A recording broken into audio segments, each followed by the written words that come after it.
Shalom, Israel. We about to get started in a minute. We got a dynamic class. You know which one it is? Hold on. Dynamic class, man.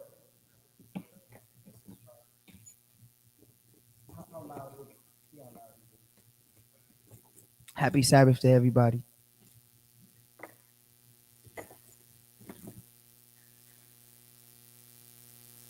How is it? It's faint, yeah. Once it start to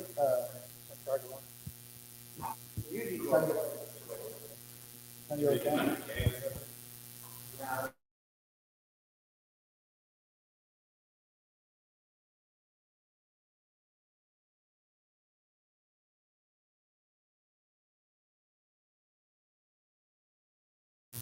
How bad is the buzz, family? Let me know on the line. How bad is the buzz? Shalom, family. We about to get started in a minute. How bad is the buzz? Can y'all hear it? Let me know if y'all can hear the buzz still.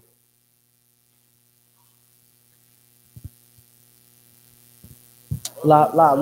Let me see if you can still hear it.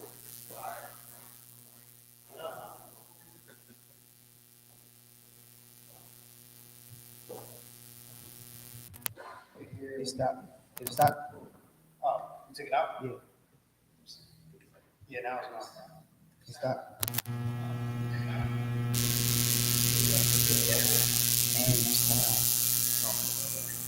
Hold on 1 second, family. Technical difficulty. Hold on 1 second.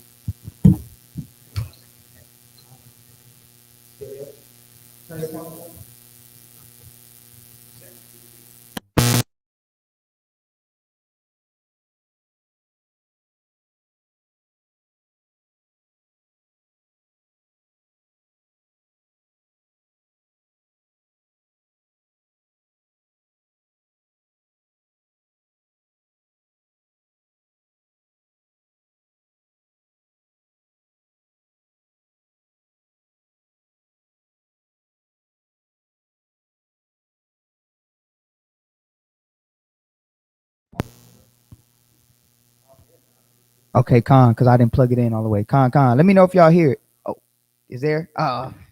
Shit. They still. It's low. Okay, it's not too bad. Okay, we're gonna get started, family. Sorry for the technical difficulty. We're gonna go ahead and get started. It's almost full, so once it get full, we'll just unplug it. All right, we're gonna get started, man. Without further ado, we got a good class today. When is the real new moon? All right, when is the real new moon? All right, let me know real quick because somebody just texted me. We got a little feedback. Real quick before we get started, I know it's a little buzz, but do you guys hear any feedback? Let me know if you guys hear any feedback. No feedback. All right, Namana Waf, it might be your phone or your computer out. So just check that. Because it might be you. I think the brothers and sisters said they don't feel. Yeah, brother said we good. Okay, calm. All right, so man, we're gonna jump right into it, man. All praises to the Most High. We're gonna jump right into it. Today we're gonna be talking about the new moon. It's a lot of different doctrines surrounding the new moon. A lot, you know what I'm saying? And it's like different doctrines. It's like different doctrines every day. Seems like it comes up with something, but I think that the main three doctrines now is the new moon, the full, the dark, or the crescent. All right, and we're gonna let the elders let the elders get into it, and bring it out. You know what I'm saying? So what's the real new moon? Is it the full? Is it the dark? Or is it the crescent? Hold on to your seats. Without further ado, I'll let Elder Ra'am Israel take it off. Shalom. Appreciate the introduction. This is a very important topic. I'm going to keep it very simple. It's, this is an ordinance of the Most High that He made so simple that a child can understand it, and children easily understand this. The reason why this is important is because the new moon determines the month, and it determines of when our feast days must be kept. Because if you don't know when to keep or when the beginning of the month truly is, then you'll be actually keeping the feast days on the wrong day. So, we've gone over the years into deep study, the full moon doctrine, the crescent moon doctrine. I'm going to touch on some of those things, but the answers are right in the scriptures. Okay. So one of the first things that we have to understand is that let's erase one of the misconceptions about the new moon, because it's often stated that when people keep the new moon feast of the Most High, they think that it's idol worship or you're worshiping the moon. First, we have to destroy that part of it, because it's an ordinance. This is a commandment. This is not an option. This is nothing that was just gathered up. This is scriptural. The Most High had made a commandment that the beginning of the months or the first day of the month must be acknowledged, must be celebrated. This is a law. So let's go to the book of Deuteronomy, chapter 4. Let's go to Deuteronomy, chapter 4, and let's read verse 15. All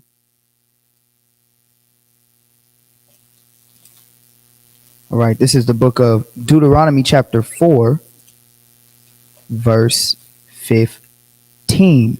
Take ye therefore good heed unto yourselves, for ye saw no manner of similitude on the day that the Lord spake unto you in Horeb out of the midst of the fire. So the Most High is telling Israel, beware and take heed, because you saw no manner of similitude of the Most High, meaning there's nothing that you can make to represent the glory and the image of the Most High. This is what he's saying here. Okay. So that's why the law forbids making images, graven images and idols and things like that. Read on.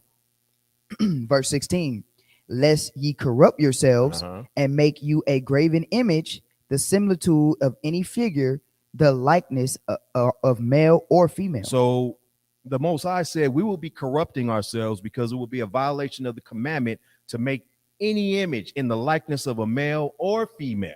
Okay, this is why there's no gods among the children of Israel. Okay, just as you see today, there's all these different gods and goddesses that's out there that are worship. This was forbidden in Israel. This is the first commandment. Okay, thou shalt have no other gods before me. So the Most High is warning Israel about this. Read on. Verse 18, the likeness 17. Yeah. Salakia. The likeness of any beast that is on the earth, the likeness of any winged fowl that flieth in the air. So any beast. So not only is it male or female, but any beast or anything that flieth in the air. If you notice in different religions and in different belief systems, you have all kind of things that's worshiped. You got in Hinduism, you got the eight-legged woman, and in Egyptology, you have the scarab, which is a beetle, insects, and you have the griffin or the phoenix, which is a bird. So you have so many different images that people have chosen to worship. Okay, so the Most High is completely restricting Israel from doing these things. Read on.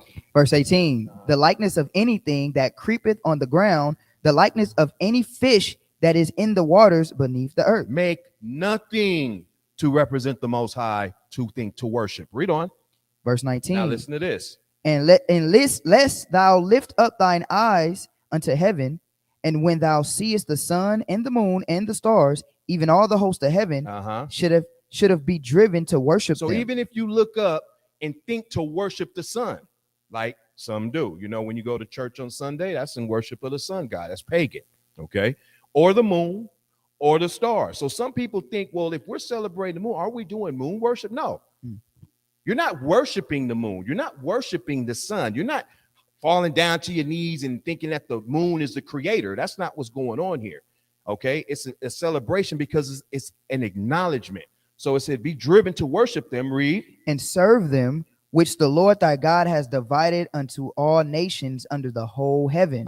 Read. But the Lord hath taken you and brought you forth out of the iron furnace, even out of Egypt, to be unto him a people of inheritance, as ye are this day. So the Most High made us holy, and he told us in order to be holy and serve him, we cannot have any other gods. So therefore, it is restricted to worship anything, be it male or female, anything in the air, anything on the earth, anything in the sea, insects, snakes, whatever the case may be, or even the host of heaven, be it the sun, be it the moon, stars, anything that we think to worship, to claim to be the Most High or the creator, we are not to do such. Okay.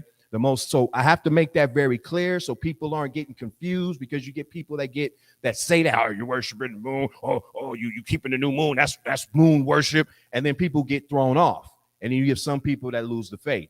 So this is why it's important to read the scriptures and go in to get an understanding. So this is why this subject is important to understand. Okay, so from there, let's jump to Numbers chapter 10. So let's get the ordinance of the new moon and what it's about and what it's for. I'm going to lay a foundation, because I don't think it's fair to just jump into the new moon subject and you have people that have been a short time in the truth and don't even know what a new moon is. You may have heard it, you may have saw it in the scriptures, but you really don't understand what it is. So before you can even get into what this topic is about, we have to understand what the new moon actually is. Okay, so Numbers 10:1, let's read that. Numbers chapter 10, verse 1. And the Lord spake unto Moses, saying, make thee 2 trumpets of silver, of a whole piece thou shalt make them, that thou mayest use them for the calling of the assembly. Okay, so there were trumpets made. Okay, and the reason that you're going to see these trumpets and read about these things throughout the scriptures is because anytime we had a convocation, there were trumpets blown. Okay, this marked an announcement of a celebration. Okay, let's drop down and let's read verse 10.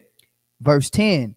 Also in the day of your gladness, on your feast days, read on, and in your solemn days, and in the beginnings of your months. And in the beginnings of your months. Okay, the beginnings of your months is talking about the new moon. Why will it deal with the new moon? Is because remember, when we go to the book of Genesis, the Most High created the sun and the moon as instruments of calculation to calculate time, to be able to determine when the day begins and ends, to be able to determine when a month begins and ends. You will not know how to keep Passover if you did not know when the beginning of the month was.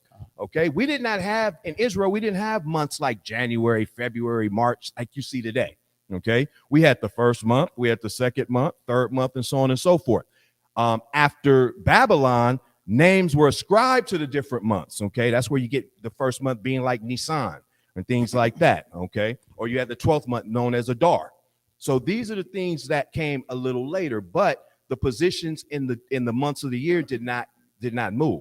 But the Most High is showing you, he said, in the days of your gladness, in your solemn days, and in the beginnings of your months. Read.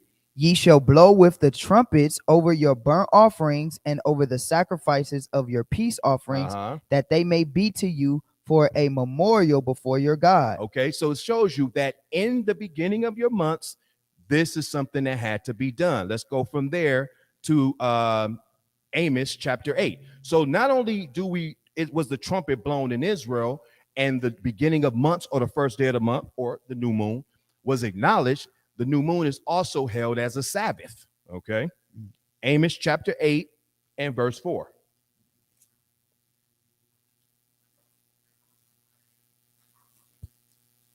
Amos chapter 8, and let's read verse 4. Amos chapter 8, verse 4.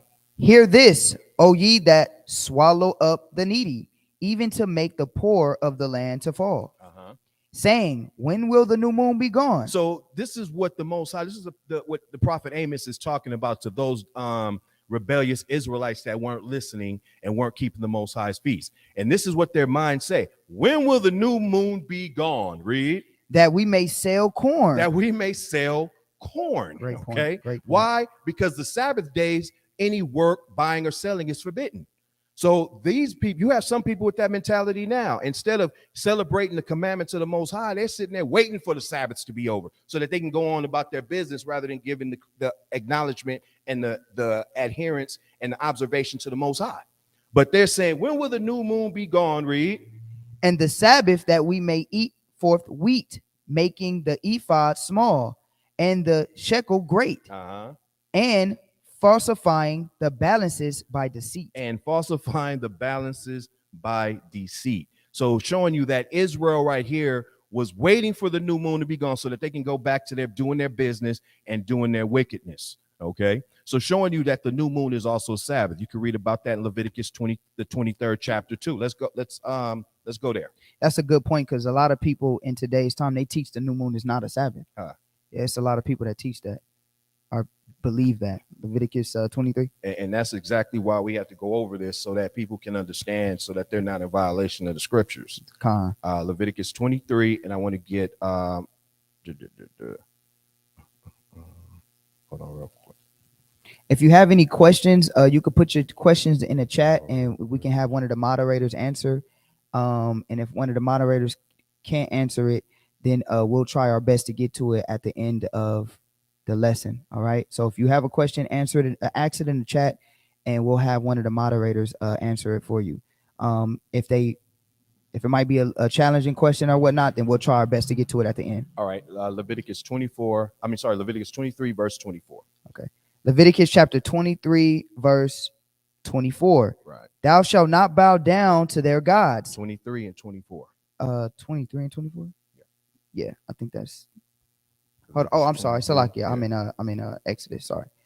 Leviticus 23 and 24. The water.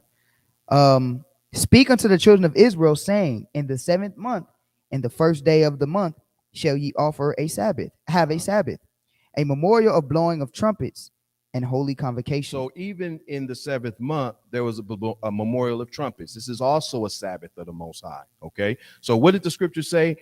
In your solemn days, and back in Numbers 10, in the beginning of your months, we just went and showed you how our people were waiting. Let the new moon be gone that we may sell corn. Because remember, on any Sabbath day, no servile work may be done, no buying or selling and things like that. Okay. So this is showing you that the new moon is nothing that's just frivolous or just to be taken lightly. It's an actual commandment of the Most High that needs to be kept. Okay. Let's go to Isaiah 66. Isaiah. And you want Hold on real quick. I just want to grab something. Isaiah 66. and you want Hold on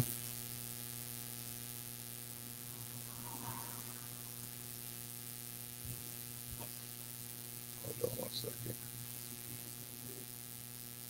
yeah. Yep. You want 23? Is that what one I want? Yeah, and it shall come to pass that from one new moon. There you go. Isaiah chapter 66, verse 23. And it shall come to pass that from one new moon to another, and from one Sabbath to another, So from one new moon to another, and from one Sabbath to another, go ahead. shall all flesh come to worship before me, says the Lord. Okay. So this is showing you that this is a day in which the Most High is acknowledged. It is a holy day of the Most High. Okay. So from there, let's jump to let's go to the book of 1 Samuel, chapter 20. So now we see that the new moon is a Sabbath. It's a holy day of the Most High. When does it occur? Remember, it said at the beginning of your month. So let's prove that the new moon marks the first day of every month.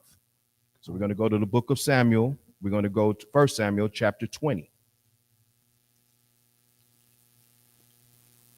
1 Samuel, chapter 20. Con, you want to start? Go ahead. And let's read verse 18. Okay. 1 Samuel chapter 20, verse 18. Then Jonathan said to David, tomorrow is the new moon. So even back in the time of our kings, okay, the new moon was kept. We read about it when Israel came out of Egypt, and it was kept all the way up, even into the kings, even to the time of Amos, even till now. Remember, it's a perpetual covenant that has to be kept. It's the Sabbath. So David is talking to his best friend Jonathan and says, look, tomorrow's the new moon. So they knew this, and they knew that it had to be kept. Okay. Now here's another sidebar on this, because you have some that observe the crescent moon and they do so because they feel that the new moon, the proper new moon, cannot be calculated. Well, if that was the case, then how would David know that tomorrow was the new moon? So our forefathers were able to determine it before it occurred. Okay. So I'm just putting that out there, and we're going to come back to that when we get it later into the topic. So it says, then Jonathan and David said to David, tomorrow is the new moon. Read. And thou shalt be missed, because thy seat will be empty. Why? Because remember, the new moon is a feast. So he said he's going to be missed because the seat will be empty. All right. You can read about the rest of that chapter to find out everything else that was going on. I just want to get to the point. Let's drop down and let's read verse 24. Verse 24. So David hid himself in the field, and when the new moon was come, So remember, they said tomorrow's a new moon. So then it says when the new moon was come, which was the next day. Go ahead. the king sat him down to eat meat. Read. And the king sat upon his seat as at other times, Right. even upon a seat by the wall. And Jonathan arose, and Abner sat by Saul's side. And David's place was empty. Because David was in hiding at this point. But go ahead. But remember, it said when the new moon was come. So this is new moon day, and they're celebrating keeping the Sabbath. Read on. Nevertheless, Saul spake not anything that day, for he thought, something have befallen him. He is not clean. Surely he is not clean. Read on. Verse 27. And it came to pass on the morrow. So now remember, David said to Jonathan, tomorrow's the new moon. Then the new moon day came, right? Then it says the day after the new moon, which is the morrow, read. Which was the second day of Which the was month. what? The second day of the month. So if the day after the new moon is the second day of the month, then the new moon is the first day of the month. So when it says back in Numbers, in the beginnings of your months, that means every first day of the month, we blow the trumpets and there's a Sabbath as the new moon day. Okay. So this is something that we kept throughout our generations. The children of Israel kept. This is a statute that was made forever that Israel had to keep. Even up to the New Testament, you hear about the new moon. Even till now, this is something that we must keep, something that we must observe. Okay. So now, the big question is this. We also have to understand, here's the thing. The word moon simply means month. Okay. So when you hear new moon, simply what is it saying? New month. That's why it said blow the trumpet in the beginning of your months. Okay. Now, months are measured. This is why the Most High created the moon and the sun and the stars to help us measure time, measure the days, measure the months, measure years, to keep feast days, and also to determine seasons. You read about that, and let's go there. Genesis chapter 1, verse 14. Genesis chapter 1, verse 14. And God said, let there be lights in the firmament of the heaven to divide the day from the night. So these lights are going to do it. I want you guys to take certain words and really understand them and let them sink in, because this is going to be key to understanding the new moon. So it says he created lights in the heaven to do what? And God said, let there be lights in the firmament of the heaven to divide the day from the night. Divide the day from the night, to divide light from darkness. That's what day is light, is the lighted part of the day, dark, and the night is the darkened part of the day. Okay. So we know that one day consists of evening and morning. That's what the scriptures let us know. So these lights are also going to set a division between night and day. Go ahead. And let them be for signs and for seasons and for days and years. So let them be for signs, as was said. Let them be for signs and seasons and for days and for years. So we'll be using these heavenly instruments to count days, to count years, to count and be able to determine seasons. That's why the Most High gave them to us. Okay, go ahead. And let them be for lights in the firmament of the heaven to give light upon the earth. Right. And it was so. And God made two great lights, the greater light to rule the day and the lesser light to rule the night. He made the stars also. Okay, do you see that? Read on. And God set them in the firmament of the heaven to give light upon the earth. Read. And to rule over the day and over the night. Read and listen to this. Go ahead. And to divide. And to what? And to divide. And to divide. This is going to be important. Read. The light from the darkness. Light from darkness. Okay. There's always a division of these two elements when dealing with time, light and darkness in the Most High's realm. Just like you see a day, it consists of half of it is in darkness, half of the day is in night. When we going through the lesson and you see the moon phases, you're going to see half of the moon stays in darkness, half of the moon stays in light. The sun does the same thing. It's shining one half part of it right now. If it's nighttime in your city or whatever, rest assured it's light somewhere else on the earth. So it's always a division of light and darkness. No matter what, this is an ordinance of the Most High. And it's going to even clarify when we read in Genesis chapter 1 and verse 1. Okay. So this is something that you have to understand. Read. And God saw that it was good. Verse 19. Yep. And the evening and the morning were the fourth day. Because remember, there's a division of light and darkness. You got to remember this, okay? This is going to be key to understanding when the actual new moon phase is, okay? Now, how many days are in a month? So we have to understand this part too, okay? So that there's no misunderstanding. Everyone understands what the moon's job is. Remember, it said, let it be for days, for years, for seasons, to give light upon the earth. So the sun and the moon, the stars, they have a lot of functions. But we're going to focus on the moon part of it in this lesson, okay? Why? Because there's a solar part of the Most High's calendar, which the sun controls, and then there's a lunar part of it that the moon deals with. Okay, then you have the two of them together combined with the stars that deal with the seasonal part of it. That's how you get your seasons. You get your summer, your spring, summer, fall, and winter. That's how you get these seasons. Okay, so this is what the Most High has created these instruments for. Let's go to Genesis chapter 7. Now we're going to go into, let's go to, can you share my screen now? Yes, sir. Let's do that. It's there. All right, good.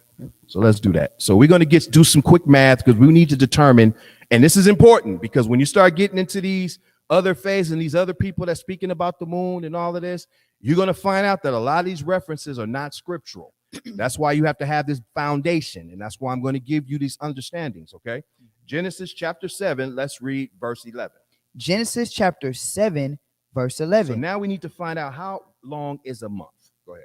In the 600th year of Noah's life, in the second month, the 17th day of the month, the same day were all the fountains of the great deep broken up, and the window of heaven were opened. Okay, and the windows of heaven were open. So it says in the 17th day of the second month. It says in the second month, the 17th day of the month, the same day were all the fountains of the great deep broken up. So this is when the flood act or the rain began to fall in the time of Noah. Remember, the second month, 17th day of the month. Okay, let's drop down. Let's read verse 24. Verse 24. And the waters prevailed upon the earth 150 days. So it rained for 40 days and 40 nights, but the water that was accumulated from this rain lasted upon the earth before the actual land was seen again, 150 days. Okay, now let's get some more. Let's go to chapter 8. Let's read verse 3.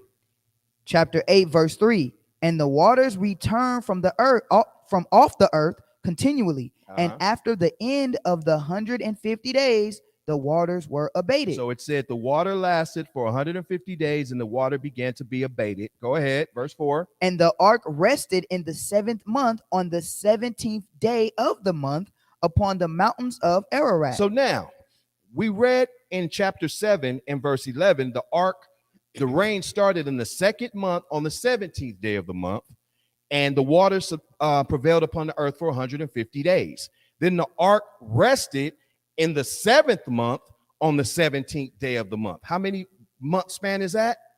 5 months. Okay. So as you can see on the screen, the rain started the second month, 17th day of the month. The ark rested on the 7th month, 17th day of the month, which equals 5 months. Now, it said that this 5-month period also totaled 150 days.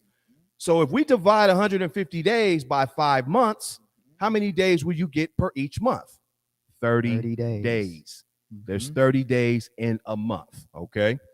If we did the math the different ways, let's say multiply 30 days by 5 months, you get 150 days. So the math is showing you that the Most High is saying in that 5-month period, each month was a total of 30 days in order to give you a 150-day span. Okay. When you start to look at so in other words, the Most High is showing you that a month's duration is 30 days. Okay, not 31 like you see him today and 28 and all of that. Okay, remember these are different calendars. Let's get Daniel chapter 7 really quick.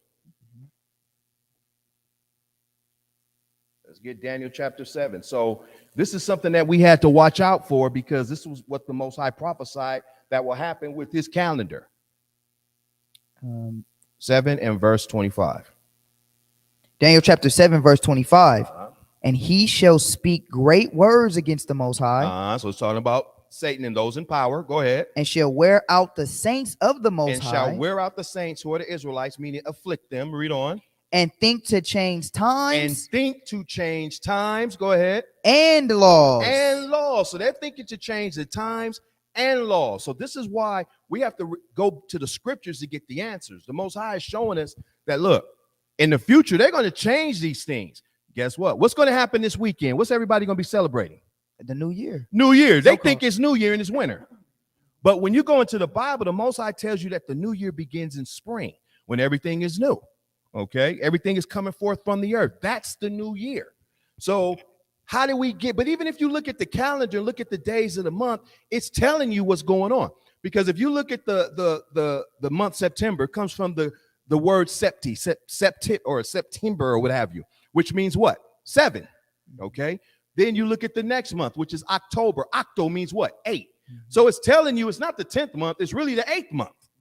So then when you go to November, Novi means 9. It's showing you November is really the 9th month of the year. Then you go to December. Deci means what? 10. You guys see that? So December is really the 10th month of the year. Then you go to January, which would be the 11th month. February will be the 12th month. March, around springtime, shows you that that will be the new year. But as the scripture prophesied, they shall think to change times of law. They shall think, but they can't do it, because that's why the Most High created these elements in these ordinances in the heavens, because man cannot deal with that. Man can't touch that. You can't alter the sun. You can alter books and you can indoctrinate people, but you can't change the creation of the Most High. That's why he put it there, so that we can determine how to properly keep time and how to actually keep his feast days correctly. That's why it's important to understand these things. So going back to the month, 30 days in the month. Okay. Multiply 30 days by 5 months, you get 150 days, proving that a month consists of 30 days. Now, let's go to the book of Revelations, chapter 11. Let's get another account in the New Testament to see if the Most High's month duration changed. Some people say that, well, that was then, but then during the prophecies, a new calendar came in, and no. The Most High said, I changed not. Okay. And Brother Desha, if you listening, he about to answer one of your questions you had. How many months is in a year? Okay. Ask that. Absolutely. Which one you want? You want Revelations? And if you want more understanding on these things, get this book. Yep. Get this book all and a sidebar, because that's, you know, and the book is almost 500 pages, but at least almost 80 pages of the book is dedicated to the calendar. And that's chapter 12. And the reason being is because there's so much confusion. You know, our people are getting, it's so much confusion even when the day begins. When the scriptures tell you plainly when the day begins. Well, what's new moon is it? Or how does a week? What about when's the real Sabbath? Is the Sabbath only 12 hours? Is the Sabbath on Sunday? Is the Sabbath the lunar Sabbath? It's so much that's going out, that's circulating, that's confusing the hell out of our people. But I touch every part of it, from the day to the month to the weeks to the season, when the new moon is, when the real Sabbath day is kept, when the new year begins. All of that's in the scriptures. Okay, and it's there for you to understand and be able to take it, get the information, examine it, and actually go over it and apply it. Okay, it's important to get these things down. That way you're not confused. Okay, because our people are in a confused state because of so much teaching that's out there that's incorrect as well. Okay, so now Revelations chapter 11, let's read verse 2. Revelations chapter 11 and verse 2. But the count which is without the temple leave out, and measure it not, for it is given unto the Gentiles, and the holy city shall they tread underfoot 42 months. So it's letting you know that it says that the holy city will they tread underfoot. I'm only getting the numbers on this. Okay, I don't want to go off the topic. So it says the holy city, talking about Jerusalem, shall they tread underfoot 42 months. 42 months. Okay, read the next verse, verse 3. Verse 3. And I will give power unto my 2 witnesses, and they shall prophesy. Which is Israel, the northern kingdom and the southern kingdom. Go ahead. 1,203 score days. So now it says they will prophesy 1,203 score days. A score is 20. So 3 scores is 60. So at 1,260 days clothed in sackcloth. So it's telling you 2 different calculations. It's saying 42 months. And then it says this 42 months is also the same as 1,260 days. Well, let's do the math on that. If you take divide 1,260 by 42, you get 30 days per month. Okay. Proving that a month consists of 30 days. You can do the math a different way. Multiply 42 months by 30 days and you get 1,260 days. Okay. So the Most High is showing you that a month's duration is 30 days. Okay. Now, let's move on. Let me show you a video. So what we start to see here is the ending portion of the month. You're going to see that the moon, maybe you never checked it out. Maybe you never noticed it. But the moon actually goes through phases to let us know how the days of the month are progressing. Okay. How these 30 days are accounted for. So as we start to go through the month, you'll see as the month is ending. Okay. So you'll see right here, the month is starting.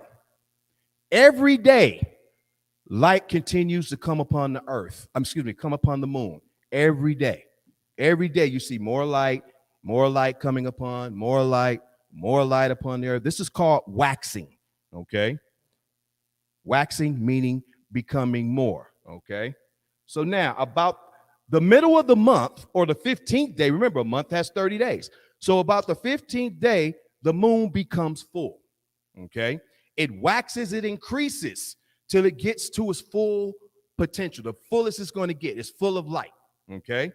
Then after that point, it can't get no fuller than that. What's going to happen? It's going to start to wane, or the light is going to start to diminish. Okay. So every day after that, the light is going to continue. So you'll see this. You may notice the moon look like this at a point. Then you'll come out and it looks like a little crescent or a banana. Or the next month it looks like it's in half. This is what the moon is doing every single month, because the Most High said, let it be for days and months and years. So this is what the moon you'll see doing every day of the month for that 30-day duration. Every phase is attributed to the day of the month. Okay. So this is what the Most High is showing, and this is what he used to create it. Now remember, he said that he would put these instruments to separate light from darkness. That's why you see the moon taking 15 days. It starts from darkness. So that there's no more mystery. The dark phase of the moon is the new moon. And we're going to go into, we ain't going to beat around the check. We ain't going to beat around it. I ain't going to build it up and all of that. That's the bottom line of it. Okay. Right. The Most High is showing you that. Okay. Now we're going to prove it. So the month starts in a dark moon. Then you got people that say, well, wait a minute. Well, how you going to have a moon? You can't see it. It ain't that. You can't see the moon. You can't see the light. But these same Negroes start your day in darkness. Right. You see what I'm saying? Start the day in darkness. You ask them, when's the new day begin? Oh, it begins when. So you mean to tell me the sun, the brightest object in the sky, when it's not visible, it's a new day for you? And you can't see the sun?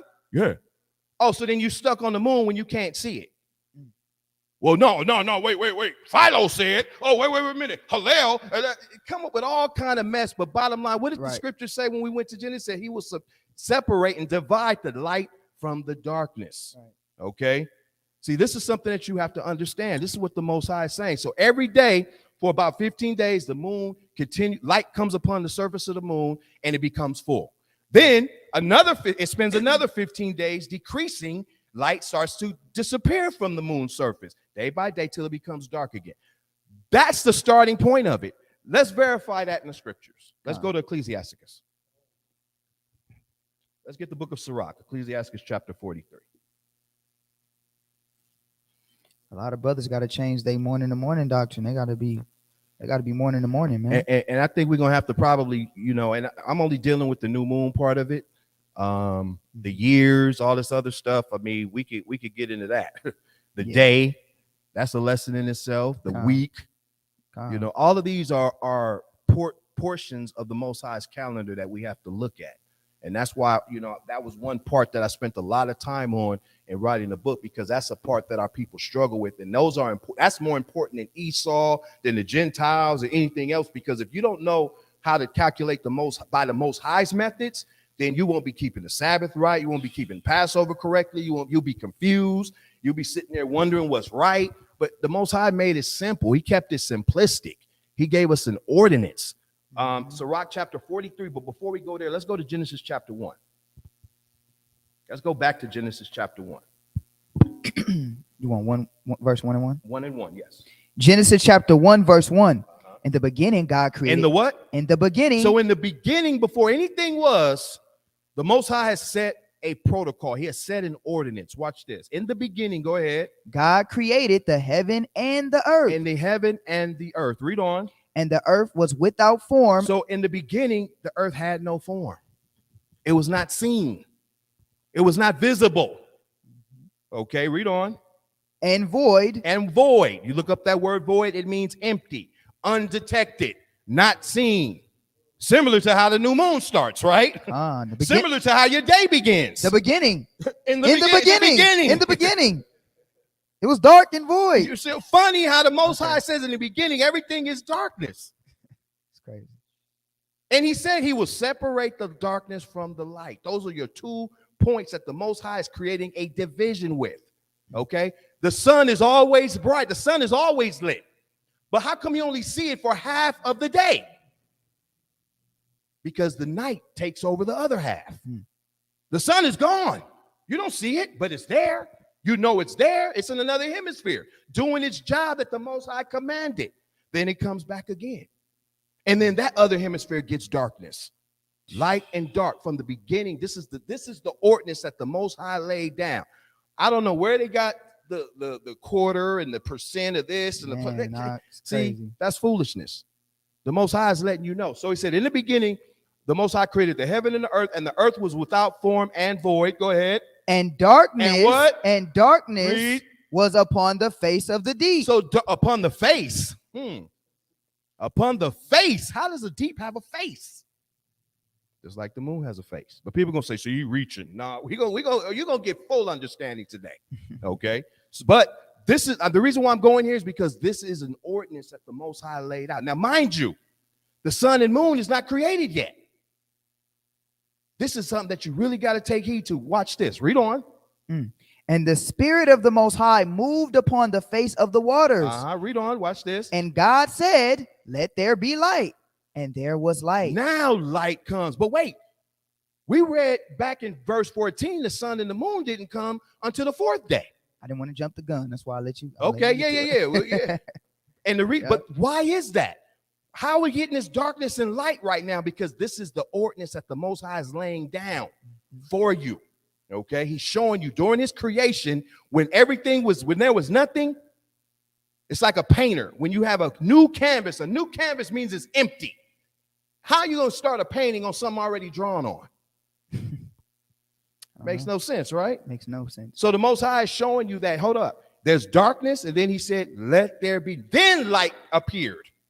Go ahead. And God saw the light, that it was good. Read. And God divided the light. He did what? He divided the light from the darkness. So there will always be a division of darkness and light. That's why your day consists of half dark or night, and then half light or day. It's that simple. That's simple. Now, here's the thing. Why does the phase of the moon have a dark phase? And then it has a full phase? That's a good question. Is that random? Is that just something that just was thrown? Or is that the Most High showing you yet again, the beginning is your dark part, just like the creation, and the second half begins your light. Let there be light. That's a good point against the Crescent theorist, because he should just skip it being dark and just go to the light. It shouldn't even have a dark phase. That's right. What's the point of the Most High is calculated? Oh, of course. It doesn't do things at random. Of course. So why even have a dark phase? Thank you. What's the point of it? But here's the thing, and this is what people don't understand, is that I don't care what day of the month you want to consider the dark moon. It's still a day of the month. It has to be. So that means that it's obviously counted. See, some people say the moon is dark, that's evil, blah, blah, blah. Let me hit you with something real quick. Let me jump the gun. I got to hit him with it. Go to the book of Chronicles. Talk to him. Go to the book of Chronicles. 2 Chronicles 6:1. I'm going to show you something about our Father. Show you something about our Father. See, people want to sit up there and think, well, how are you going to have a feast in the dark? But you keep the Sabbath every day at dark. Right. Do y'all see the logic?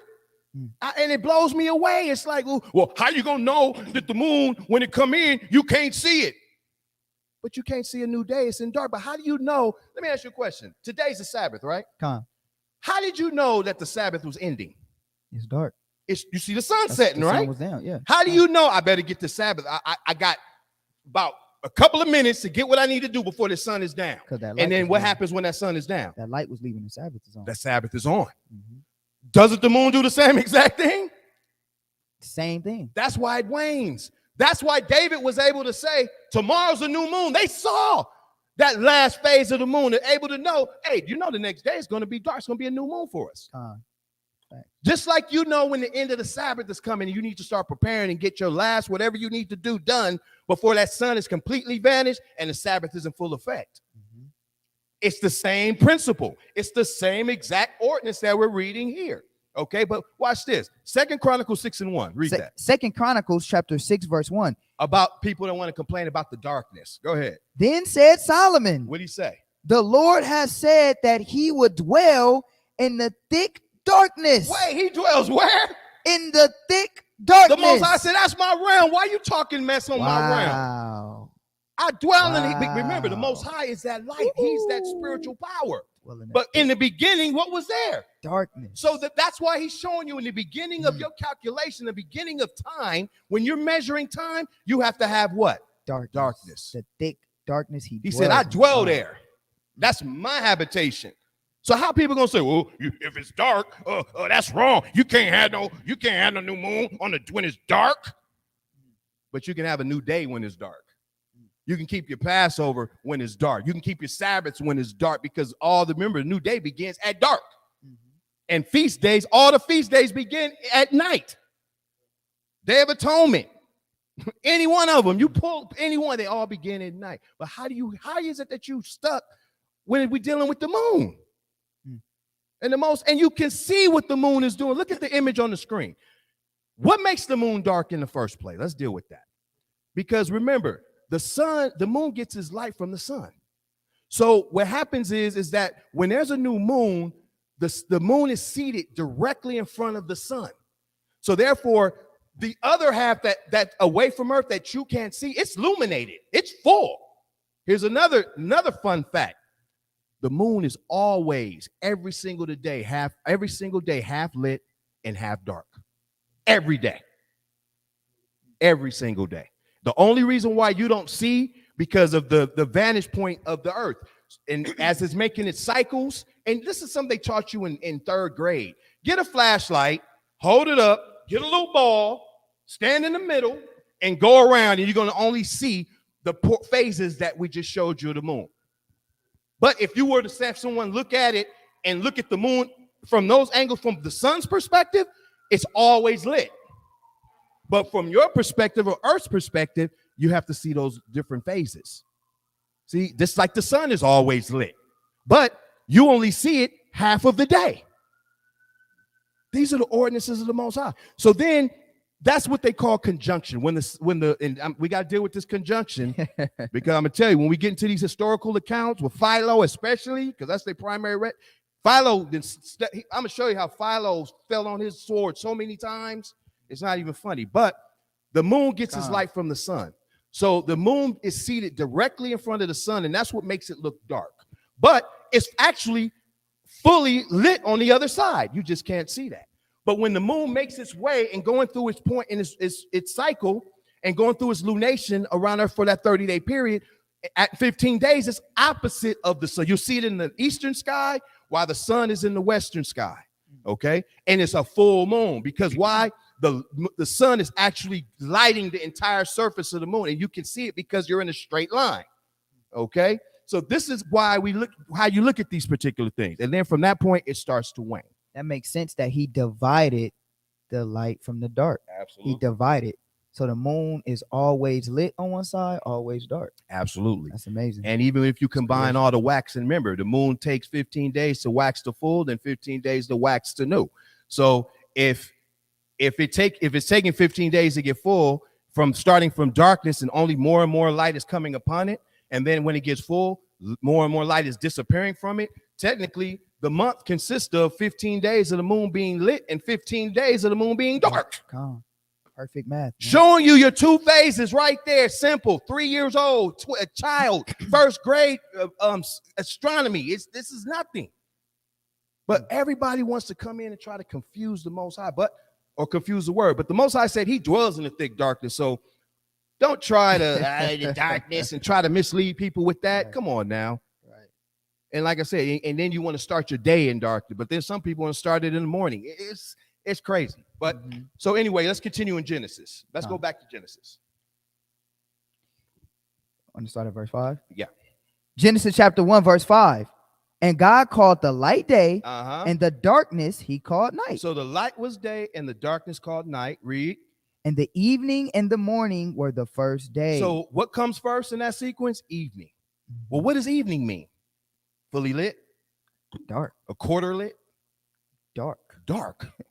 Evening. So evening and morning. So that means, so the Most High just showed you, before the sun and moon were even created, he's showing you how he calculates a day. And then what happens on the fourth day, he makes these physical instruments so that we can identify it. But the ordinance is there from the beginning. Darkness existed first. Then he goes down and prove it further by showing you that the evening darkness and the morning light consists of one full day. So the moon takes what? Darkness. Then what? The other half is light, consists of one full month. No way around that. No way around that. You can't get a sliver. You can't get a crescent from any of that. Okay. But this is what the Most High is showing us. So let's go to Sirach, chapter 43. We far from done. Love it, man. Sirach 43 and verse 6. Let's start at verse 1. Okay. Because the Most High is going to show you, he's going to give you the whole spectrum of the sun and the moon. And you got to look at them because they both do the same exact thing so you can understand. Let's read. Sirach chapter 43, verse 1. The pride of the height, the clear firmament, the beauty of heaven with his glorious show. All the things that the Most High created. Read on. Watch this. The sun when it appeareth, declaring at his rising. Because the sun rises. Remember, the sun and moon both share a cycle. They never still. They're always doing their thing. Remember, the scriptures tell you that when you later read down this, that they don't faint in their watches. They have a portion of things to do. So the sun rises in the east, in any place you are, and what happened? It migrates to the western sky, and then it starts to set. That lets you know that that portion of the day has ended, okay? And a new day begins, because what happened? It says the evening and the morning are one day, okay? I need to go back to this slide real quick. Okay, let me grab something.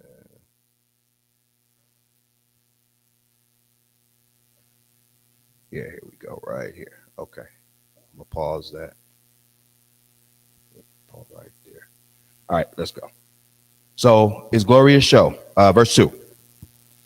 Verse 2. The sun when it appeareth, declaring at his rising a marvelous instrument, the work of the Most High. Read on. At noon it parcheth the country, and who can abide the burning heat thereof? So now the Most High said the evening and the morning is one day.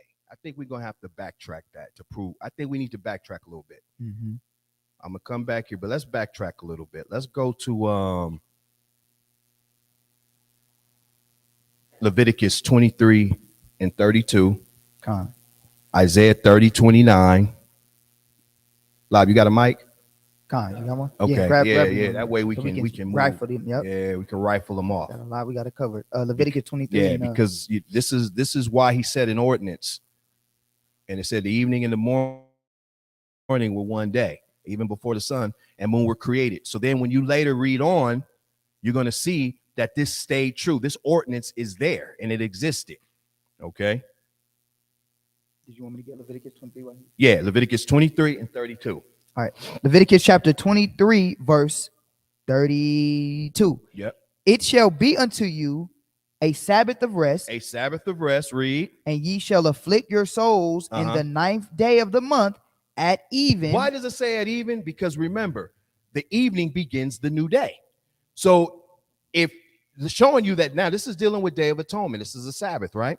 So it's showing you, it says that you shall have your feet at the night, or the Day of Atonement will begin on the ninth day at even. So when the sun sets down, Day of Atonement begins. Now it's going to clarify it, and it's going to back up what was the ordinance that was just said in Genesis chapter 1. Read what you got. In the ninth month, on the ninth day of the month at even, from even unto even. From even to even, meaning from evening to evening.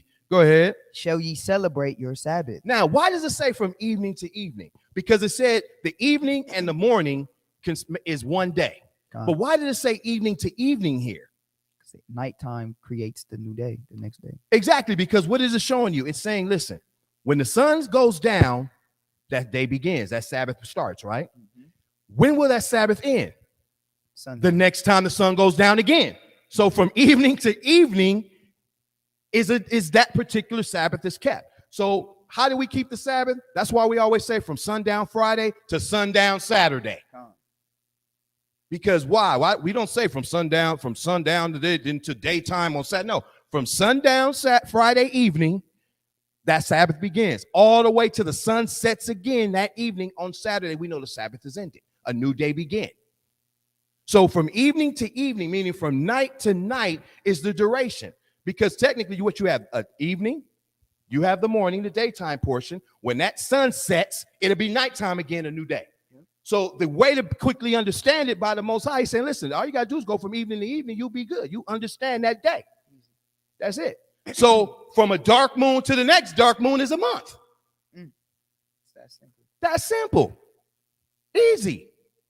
Get that with you. You got Isaiah? Isaiah 30:29. And then you get Exodus 12 and 18. The book of Isaiah, chapter 30, verse 29.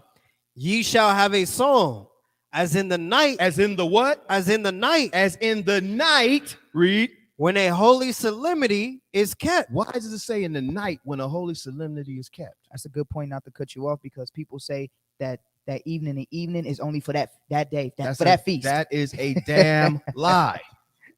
That is a damn Most High confused lie. on And this and only the day. Scriptures is going to clear it up. Yeah, this only day you go from evening to evening. This is retarded. That's confusion. Is our God the author of confusion? No. It says, as in the night when a holy solemnity is kept. Why does it say in the night? Because remember, the evening begins the day. Very easy, right? Let's continue on. Read that, Exodus 12 and 18. Exodus chapter 12, verse 18. If it was only that feast, that's from evening to evening, then explain this one. Read. In the first month, on the 14th day of the month at even. This is talking about Passover. On the first month, on the 14th day of the month, at when? At even. At evening, go ahead. Ye shall keep unleavened bread. See that? There's the feast of unleavened bread. Why does it say at even? Because that begins the new day. Easy. Go ahead.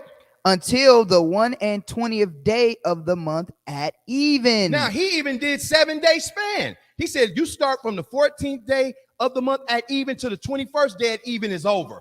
From evening to evening, even within a span of 7 days, it's even to evening. Wow. Man. We haven't seen no deviation from this, from what the Most High laid down in Genesis 1, verses 1 through 5 yet. Wait, you just proved that 7 days in a row is from even to evening. Yeah. Easy. Wow. Easy. Because the morning they some days that. You just 7 proved days. that 7 days in a row is from even to evening. Yeah, But then the Lord switches after the 7 days, I guess. And then goes back to morning to morning. Goes back, yeah, it's interchangeable, It's crazy. right? It's crazy. Right. See, so that's what I'm saying. As we go through the lesson, it's going to even answer questions about other topics for you too. But this is the reason why I'm going this is because the Most High laid down an ordinance. And that's why he said these things will divide the darkness from the light. It is important. And then he says that the evening and morning is one day. So he already laid down the principle before the sun and moon were created. Then when the sun and moon created, you see that ordinance did not change, did it? Not at all. Now that there's a sun and the moon, you see that the Most High still beginning the day and the evening.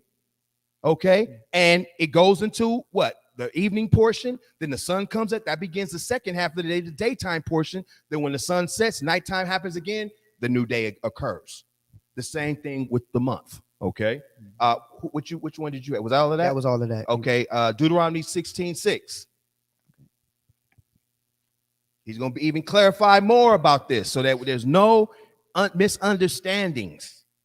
16:6. So from darkness to darkness. So when it says evening, it's not talking about afternoon. It means when the sun is no longer visible. The light rays of the sun are vanished. That means that day has now begun. If it's a feast day, that feast day is in full effect, or that Sabbath is in full effect at that point. That's why it lets you know, and the Most High starts to clarify. Read what you got, 16:6. The book of Deuteronomy, chapter 16, verse 6. 13. But at the place which the Lord thy God shall choose to place his name in, there thou shalt sacrifice the Passover at even. There it is again. You shall sacrifice the Passover at evening. Now he's going to be specific of what evening is. Go ahead.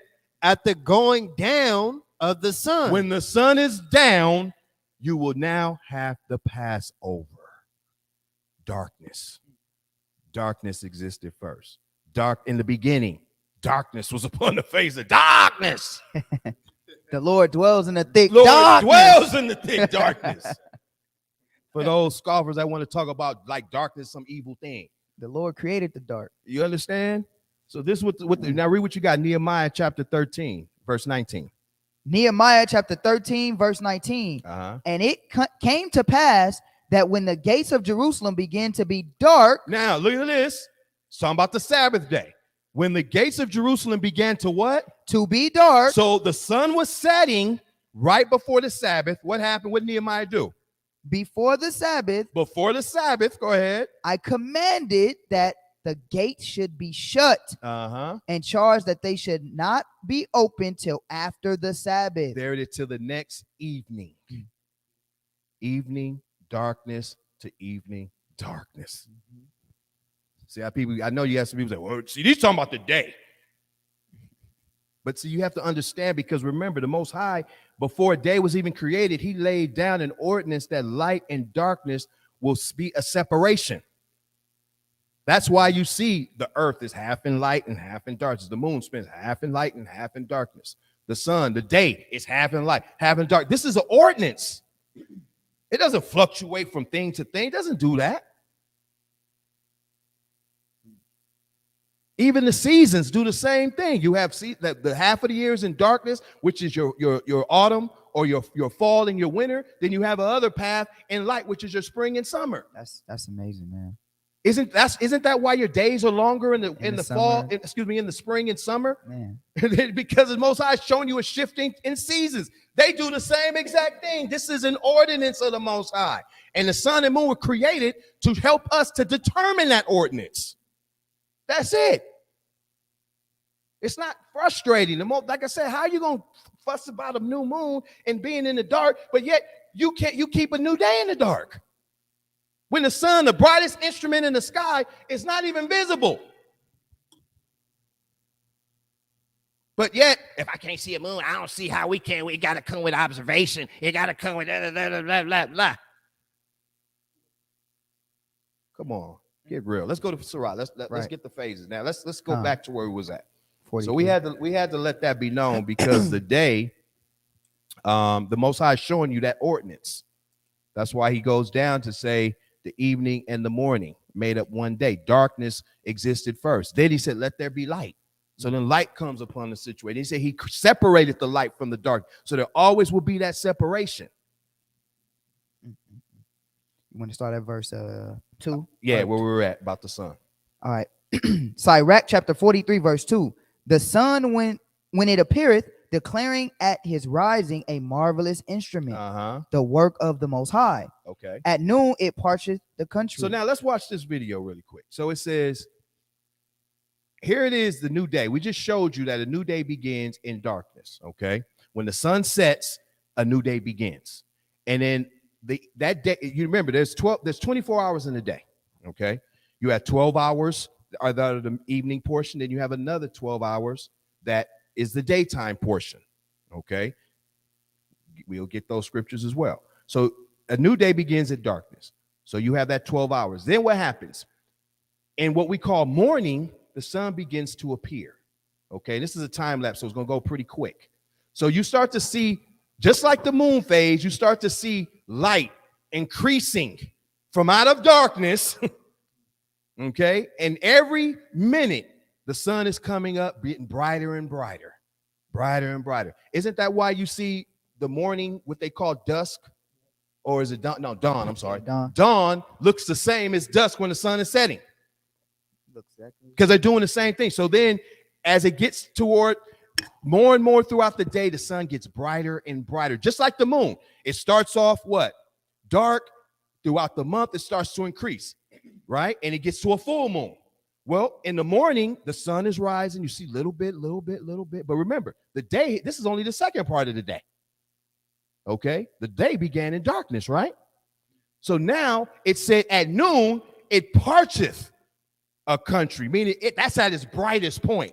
The moon gets to its height. That's the exact same thing as a full moon throughout the day. When the sun is at its brightest, okay? Then what does it do? From there, it continues on. It gets bright, it's at its hottest. And then what happens? Later in the afternoon, the sun starts to wane, starts to diminish. You have sunset, you have dusk. The sun goes away. It goes away continuously. We know the day's not over yet. It's not over yet. It's still going. Traces. Yep. Right here. If this was about to be the Sabbath, you know, right about now, I better get into the house. Get ready. Yep. And then what happens?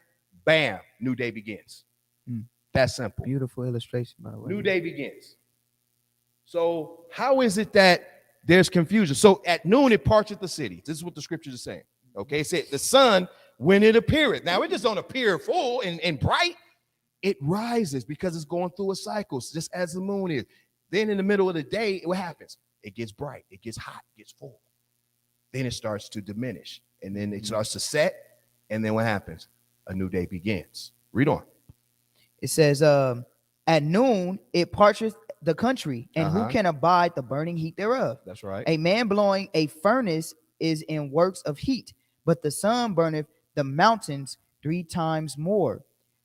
Breathing out fiery vapors and sending forth bright beams, it dimmeth the eye. It dimmeth the eye. So that's how bright the sun is. But yet, here's the thing: the sun is so bright and so powerful, but does it begin the day? No. We just read that darkness begins the day. So, could the full moon begin to be the new moon? It couldn't be, but we're gonna get that too. Don't worry about it. Okay, so the brightest element, the brightest instrument in the sky does not declare the new day. Isn't that crazy? But darkness does. The brightest sun, the sun at its brightest declares the middle of the day, the second half of the day. Continue. Great is the Lord that made it, and at its commandment it runneth hastily. He made the moon also to serve. Now we're getting into the moon. He made the moon also, go ahead. To serve in her season for a declaration of times and a sign of the world. So the moon is also there to declare times, like we just went over. The moon declares what? The beginning of the months, the first day of the month. The moon goes through phases that helps us determine the days of those months, okay? Now, we showed you that the Most High laid down an ordinance of things begin in darkness. Well, let's verify this through this scripture here. Read on. From the moon is the sign of feast. Why? Because remember, the moon determines the days of the months. So when you know when the new month or the new moon appears, then you know when to keep the Passover. You know when to keep Feast of Tabernacles. You know when to keep the Feast of Dedication. You know when to keep Feast of Memorial of Trumpets and so on and so forth. Okay. The only feasts that aren't determined by the moon is the weekly Sabbath and the Feast of Pentecost. Those are determined by weeks, which is not determined by the moon. Okay, read on. A light that decreaseth. Now it says what? A light that decreaseth. Go ahead. In her perfection. So the Most High now is showing you something. He said that from the moon is a sign of feast, and it says a light that decreaseth in her perfection. So now, when is the moon perfected? It's at the full moon. Okay, if you can see on my screen, I'm moving my cursor. This is the perfection of the full moon. So it says, at that point, it starts to decrease, and you'll see it'll start to wane. It'll start to wane more, and then what happens? It becomes dark again. Now, if the Most High is showing you that the full moon is the point of when the moon begins to decrease, then what point is the moon when the moon begins to increase? Now, the only answer to that lies in the scriptures, because he said he will separate the light from the darkness. So he said a light that decreaseth in her perfection. So when the moon is full, that right there is a determining factor to let you know the moon at that point will start to decrease its light. Unless we're saying that full begins, like a full cup is the start of my drink. If that's what you're saying. Yeah. But here's the thing, but that's not what it is. And that's what we're going to explain even as we get into these. So plain. The lesson is going to explain and clarify itself. So the point is saying that even regardless, if the full moon is a point at which the moon starts to diminish or wane, what part of the moon can you look at to begin when it starts to increase to its perfection? Because if it's a crescent moon, it's already increased. It's already increasing. Light is already there. Then when does the darkness? When does the separation occur? You see that? When does it start? Man, this is how we got to look at it. Just still showing you how the earth is half lit, half bright. Same thing. Okay. So again, remember the moon gets its light from the sun. When the moon is seated in, and now so before we even get here, let's continue on. So it said, from the moon is a sign of feast, a light that decreaseth in her perfection. Read on. The month is called after her name. Remember, the word moon means month. Okay, this is verifying that. Go ahead, watch this. Increasing wonderfully. Now, increasing wonderfully. Go ahead. In her changing. In her changing. So the month is showing you the month is called after her name. At the beginning of the month, what happens? It increases wonderfully till it gets to a full moon. Go ahead. Being an instrument of the armies above, shining in the firmament of heaven. Shining in the firmament of heaven. Go ahead. The beauty of heaven, the glory of the stars, an ornament giving light in the highest place of the Lord. Okay, you see that? So it says, one, a light that decreaseth in her perfection. So again, if the full moon is the point of when the moon starts to diminish or the light starts to wane, then the dark moon is the point of when the light begins to increase, showing that light from darkness that the Most High laid down from the beginning. Okay. Now, one thing I want to look at.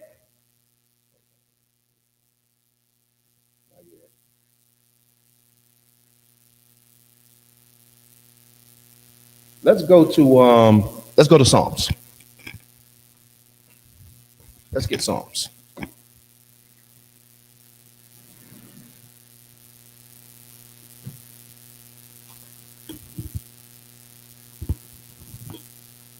(81) and let's read verse 3. Let's get this one.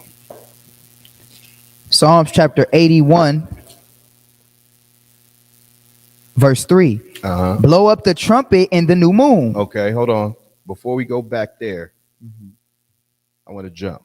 I'm sorry, y'all. I had to rearrange this because it was long. I had to cut a lot of slides out because I wanted to condense this. I want to read a couple of translations from that Sirach chapter 43. Oh yeah, you can read it. Okay. So we read the King James. So just get some different translations of the same verse, Sirach 43, verses 6-8, where it says, he made the moon also to serve in her season for a declaration of times and a sign of the world. For the moon is a sign of feast, a light that decreaseth in her perfection. The month is called after her name, increasing wonderfully in her changing. Let's read this from a Revised Standard Version Bible with the Apocrypha, the same one. Revised Standard Version Bible with Apocrypha. Sirach chapter 43, verse 6-8.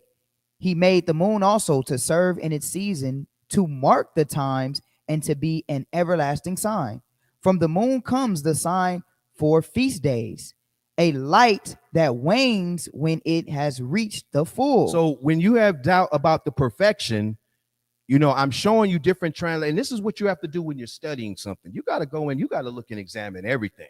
So it's giving you a translation of what that perfection is. It's showing you that a light that wanes when it has reached the full, in case someone's doubting about what that means. Okay, read on.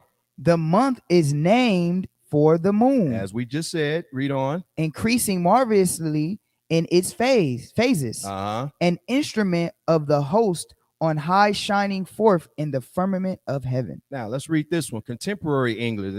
Makes it very simple for you to understand. Watch this. Go ahead. Contemporary English Bible with Apocrypha. Sirach chapter 43, 6-8. The moon stands at its proper time, a notification of times and an everlasting sign. The sign for a feast comes from the moon. As was mentioned, read. A luminous body that wanes when it completes its course. A luminous body that wanes when it completes its course. Goddamn. Could it be the full moon? Impossible. If it wanes when it's completing its course? Wow. Read on. The new moon shares the character of its name, increasing wonderfully as it changes. A signal on high for armies, shining in the vault of the sky. See that? Let's read this one. Good News Translation Bible with Apocrypha. So we study. Damn. We leave no stone unturned, because this is saying nothing different than what Sirach right here in the King James is saying, but because it gives you a good understanding or various understanding that you can use to compare. That's how you cross-reference. Okay, go ahead. Real quick, and that's a good point, because people cross-referencing Philo, cross-referencing all these other, but now we cross-referencing other translations of the Bible, and look what it's saying. That's amazing. Sirach chapter 43, verse 6 and 8. There is also the moon, marking the passage of time, an eternal sign of the changing seasons. Go ahead. The moon determines the holy days.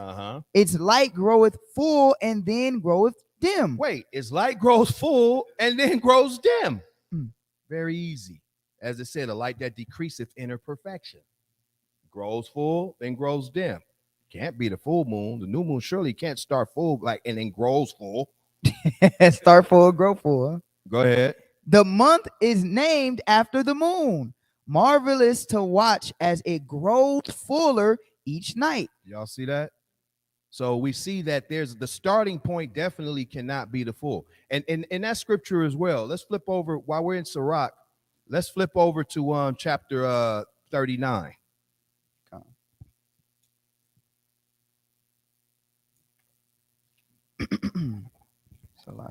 Sirach chapter 39. And you want verse 12. Salakia, got you. Sirach chapter 39, verse 12. Yet have I more to say, which I have thought upon. For I am filled as the moon at the full. So now, when you're reading the scriptures, you're going to see new moon, and then you're going to see full moon. Like right here. Why did it say I'm full as the moon at the new? Because we are just showing you that the full moon cannot be the new moon. It waxes to full, which is its perfection, and then it starts to diminish. Remember, what did the ordinance the Most High lay down in the beginning? What was first? Darkness. Darkness has to be first. So how is it everything agreeing with that concept? From the day to the seasons to the moon to the references, biblical references. We haven't even got into the language yet. But yet these things agree, because the Most High laid down a simple ordinance from the beginning, and that's what's been set forth moving forward. And that's what you have to look at. Okay. So it said, let's get another count. Let's flip over. Let's flip over and let's get chapter 50 and verse 6 while we're in Sirach. Sirach, chapter 50, verse 6. He was as the morning star in the midst of the cloud, and as the moon at the full. So again, when you look through the scriptures, you'll never see anywhere where the new moon and the full moon are the same. They can't. They don't correlate coexist with one another. Yeah, they don't coexist. They can't. The new moon is one phase. The full moon is a whole nother phase. But we just showed you that obviously the moon waxes to full, so it can't start full, which means it can't begin a month full of light and then diminish. Okay, doing anything other than that is going backwards and going against the ordinance of the Most High. So now, what you single-handedly just showed, I just have to say it because it's just so simple. What you single-handedly just showed was the phases starting from the darkness and reaching perfection in the light, and then going back to the dark again, And then you just showed simply that a full moon is not a new moon. Exactly. It's just that simple. Exactly. Through the scriptures. Now let's Through get all Psalms scripture. 81. Let's go into a little bit of the language. Like I said, we're gonna keep this real simple. Man. Okay, Psalms 81. You back there? Psalms 81. Let's read verse 3. Psalms 81, chapter 3.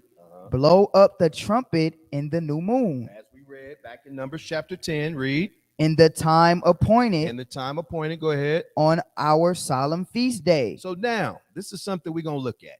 Keep it real simple. It says, blow the trumpet, as we read in Numbers 10. It said, remember, what did it say? On your solemn days, the beginnings of your months, your Sabbaths, blow the trumpet, right?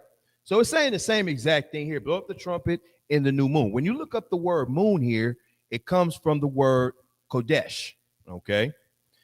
If you look at it, it's and if you look up in the Strong's Exhaustive, you can get the blue letter Bible, whatever you choose.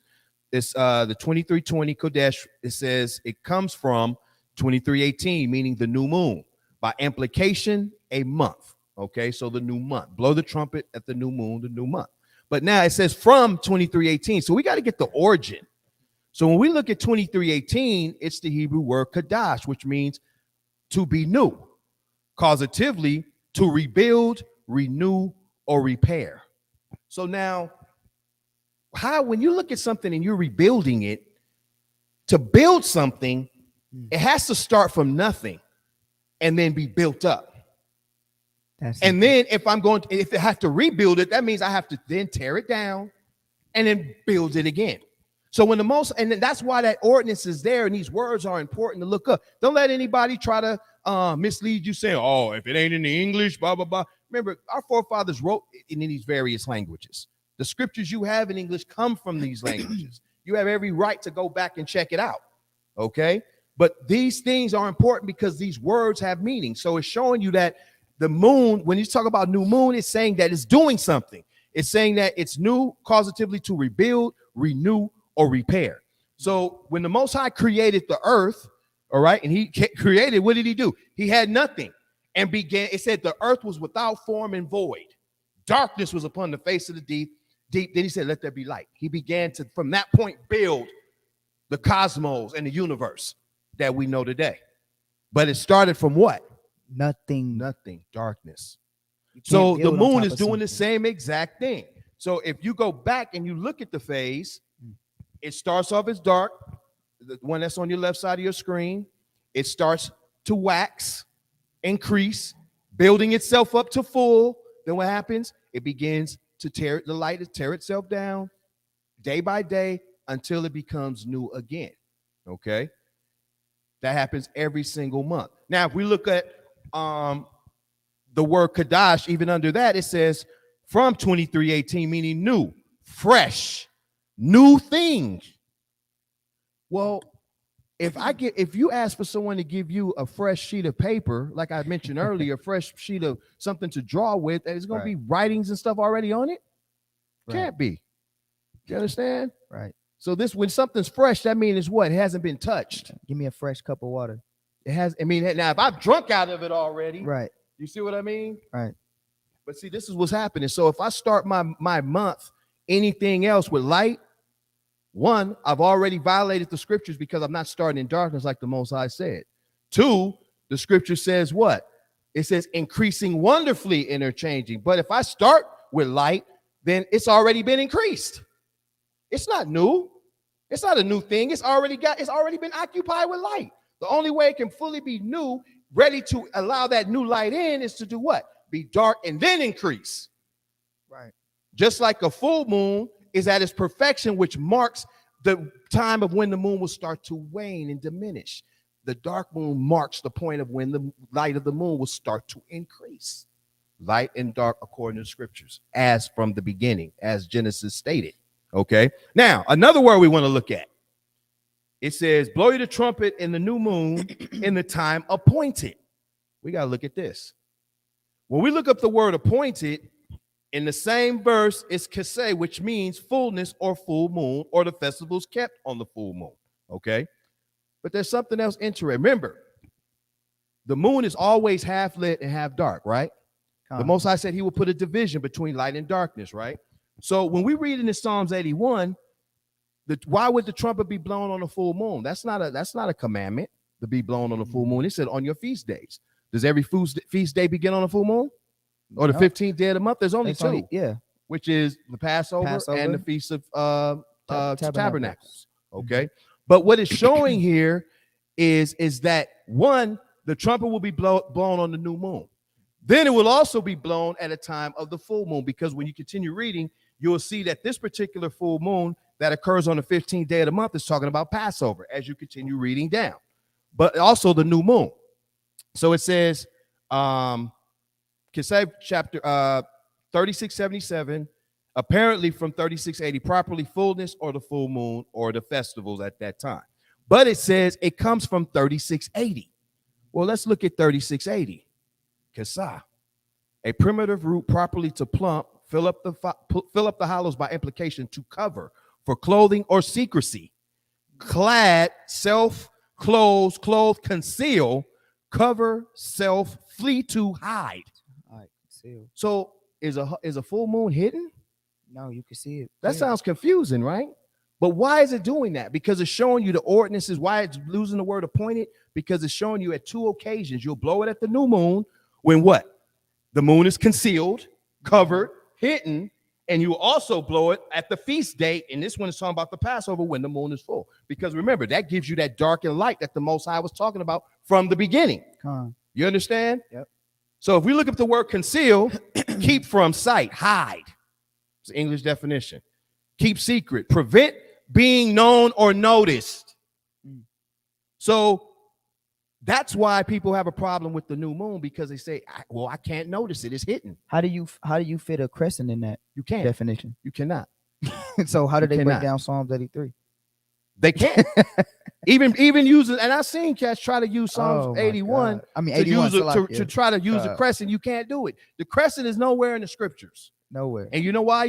Because that's why they got to go to books like Philo and all these other things, which we're gonna get into Philo. I'm gonna show you about Philo. Okay. And it's nothing personal against the man. I don't know him, but he wrote some stuff and we got to look at it. Okay. Concealed, kept secret, hidden, kept out of sight, concealed. So if the new moon is hidden, and we look at the Most High's ordinance said that things begin in darkness, man, we can't see the new, just like you can't, the day begins in dark, you can't see the sun is hidden. Everything is coinciding with Genesis 1 and 1. With creation. Down. With the creation. Nothing changed. Nothing has changed ever at all. Okay. So let's deal with something else. So we see that we have, hold on real quick. Let me see if I passed it. Yeah, that's what I want to go to. Okay. Conjunction. I want to deal with that. Uh-oh. I mentioned earlier, the sun seats itself on the new moon. The moon is seated directly in front of the sun. That's what makes it appear dark from Earth's perspective, right? Every day after that, it begins to wax and increase till it gets directly opposite of the moon or directly opposite of the sun, and it's fully illuminated. Now, when you look at things on a degree perspective, remember, a cycle is 360 degrees. It's no more or less than that. The moon operates on a cycle, so does the sun. So at zero, that's why it's called conjunction. This name has been in existence, conjunction. That's an event. It's not a random thing. It just doesn't say, oh, on the day of the dark. It says always you're going to find out when you read other material, you're going to see conjunction. You're going to see this word because this is something that's happening that doesn't happen every day. It happens one day out of the month, and that so happens to be when the moon is seated directly in front of the sun and the moon is dark. That's called conjunction. That's like that marriage. Let's look up what the word conjunction means. Let me go. Got to look up these things too. Hold on. Let me back it up. Take your time. There we go. Okay. Conjunction.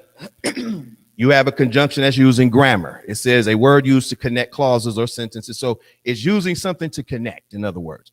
Then it says the action or instance of two or more events or things occurring at the same point in time or space. So again, you have the moon seated directly in front of the sun, and that gives it its dark appearance, which is the new part. let's go to the etymology of conjunction. It says a joining or meeting of individuals or distinct things, originally of planets or stars meeting in the same part of the sky. From the Old French conjunction, union, joining, sexual intercourse, which is funny because when you look at the sun and moon, remember when Joseph was talking about his mother and father, he said the sun and moon did obeisance to me. He compared them to the sun and the moon. Wow. You see that? They make conjunction. The mother conjunction to do what? Bring forth life, which is life. Yeah. Now that's just a spiritual part of it. That, we man, don't even got to cold. get there. But That's conjunction is the word that's been used throughout history to mark when the sun and moon are aligned. And that begins. Okay, now that you're going to see that they changed it, but it's also conjunction again, because what happens in that when you get to that 180 degrees, when the sun is shining directly across to the moon surface, that's how you get a full moon. Conjunction. You understand? Mm-hmm. So then when you hit 90 degrees, that's how you get a quarter moon. That's why the moon is like in half. You understand? So, and then when it's waning, you get another quarter moon. That's when it's 270. You understand? So these things, these are the things that you have to look at of how the Most High is setting things up. So it says, comes from Latin, conjunction, noun of action, from past particle, conjure, meaning to join together. So you have the sun and moon joined together. Now, why is that a thing? Why is people even talking about conjunction? Why is this name even? Why do they name it that? If it was nothing, if it was nothing to be regarded. You understand? Mm-hmm. This is something we have to look at. So obviously that's showing you something is going on. Here's another fun fact. Let me go back. Eclipses can only happen at the time when the moon is dark and the time the moon is full. No other phase. Why is that? Because a lunar eclipse can happen when the moon is what? Full. A solar eclipse happens at the time when the moon is new. Now, some try to use that thing when they support the full moon doctrine, which we can go into, to try to say that it was a full moon or a dark moon in the time of Christ. That's how it was an eclipse, but we're going to show you that wasn't even an eclipse that happened. Right. Okay, but those two things, you can't get an eclipse from a crescent, can't get eclipse from nothing else, but either the dark moon or the full moon, showing you again the light divided from darkness. Those two phases that the Most High laid out, darkness and light. So conjunction is a phase then. Yes, exactly. Conjunction is a phase. It's when it's the new moon, when the sun and the moon are completely aligned, and that's why you can't see any light on it, because it's seated directly in front of the sun. The light is on the other side. And as it breaks away and as they start to separate throughout the month, that's how we start to see the different phases from Earth's perspective. Okay, so these are the things that we have to look at. Okay, so the Most High is laying it out there for us. You got them spinning right now, Elder. I want to look at something else. Let's do this. Now, people that say about, well, what about conjunction? What about, well, you carry conjunction around on your watch, on your wrist all day long. Where do you think the clock came from? Why is it 12 hours on the clock? Let's go there. Let's go to Matthew. This about to be cold right here. Man, let's deal with this. Right, because, see, originally we use a sundial. All the modern day clock is a sundial or a tool to tell time. But why is it 12 hours? Because Christ is going to make it very plain. Okay. Give me Matthew. I'm sorry. Give me John chapter 11. John chapter 11, verse 9. Live, can you get Luke 12 and 38? Yeah. John chapter 11 and 5. You said 5 or 35? John 11 and 9. Oh, Salakia. John chapter 11, verse 9. Yahushua answered, are there not 12 hours in the day? So now, why is he saying that? That doesn't mean Christ isn't saying there's only 12 hours in a whole day. He's saying that there's only 12 hours in the daytime portion of the day. Okay, because in Israel, now, Lob, read your scripture, Luke 12 and 38. The book of Luke, chapter 12, verse 38. And if he shall come in the second watch, or come in the third watch, and find them so, blessed are those servants. So now, the reason why I want to look at, he said, come in the second watch or the third watch. Now, how is this relevant? Because when in Israel, a watch is determined in the evening. Okay. You have a 24-hour period that's divided 12 hours of evening, darkness, 12 hours of light or day. Okay. In the evening, the 12 hours are divided into 4 3-hour increments called watches. Okay. The watch would start at sunset when the sun was completely down. And that first watch went from that sundown into 3 hours. That was the first watch. Then the next 3 hours was the second watch, which gave you a total of 6 hours. Then the next 3 hours was the third watch, which gave you a total of 9 hours. Then the next 3 hours would be the fourth watch, which would be at that time, sun would be coming up. You'll be in the morning, in the AM. Then you have 12 hours of the day. Okay. But what's funny is, why when you look at the clock, it starts at 12? You gotta educate me on this. Well, one. because the thing is that when you're dealing with a cycle, that 12 represents the zero value. And it also, remember, from evening to evening is your Sabbath, right? So that's why when you get to 12, you have 12 hours of evening, you have 12 hours of day. Okay. All right. So that 12, even today, at 11:59 is telling you that what? That hour or that particular hour is over and it's starting a new one. You don't start your time at 12:02. You don't start time. Anytime you're measuring, you start at zero value. Okay. Because there's 12 hours in the evening, there's 12 hours in the day.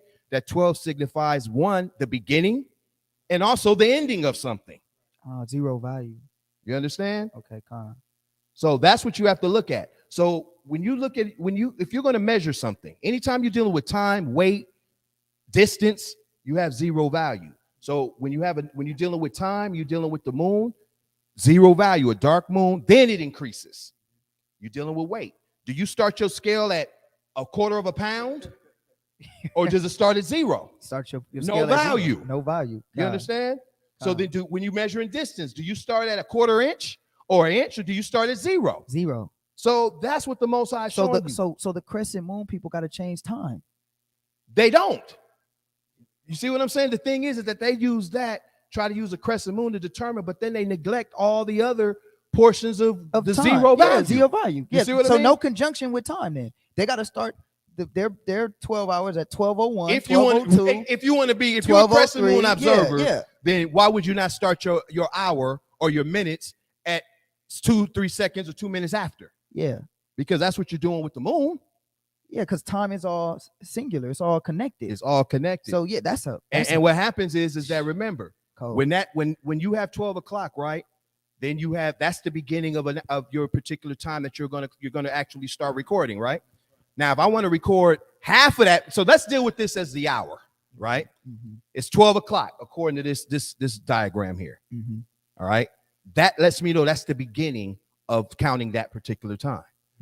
Now, when I get to 12:30, what happens? That means I'm in the middle portion of that hour. You see that? Yes. So the sun so if this were the moon and the moon is this directly across from the sun. Let me know that the middle of that particular time frame is about to expire. The middle. And then so time increases and wanes as well. So if I were to start it at 12, it's going to increase 30 minutes, right? It gets to that 30-minute mark, lets me know that's the half of that hour, half of that minute, whatever I'm timing. And then it starts to diminish. And that you start clocking down at that point. You got 45 minutes left. That's why they say it's 12:30. Oh, it's a quarter to 5. It's a quarter to 1. You guys see what's going on? I get it perfectly. It's the same concept. This has been in our system for generations like that. But what we did before we started using clocks on the wall, we had actual sundials that did the same thing because it measured by the actual rotation of the sun.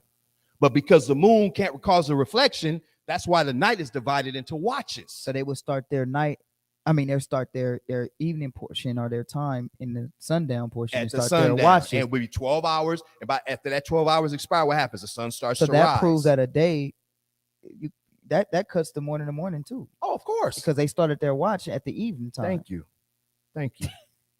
And the full 24-hour period was towards the next evening Absolutely. to start the watch over again. Absolutely. Simple. Man. Simple to understand. Man. So this is something that why the Most High, remember, he said, let it be for times, let it be for seasons, days, and years. When we're measuring these things, there's a concept, zero value. So if I'm measuring months, I got to start, the Most High laid down. He says darkness because there's zero value. He said it was void. There's nothing there. darkness on every side. And then as the days progress, light continues to come upon the earth. And then as it gets to the middle portion of that month, what happens? It's a full moon. Then it starts to diminish, continues to come around.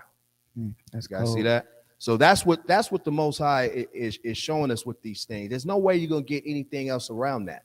I want to jump to a couple of things real quick. So let's go back to 1 Samuel. Let's go back to 1 Samuel.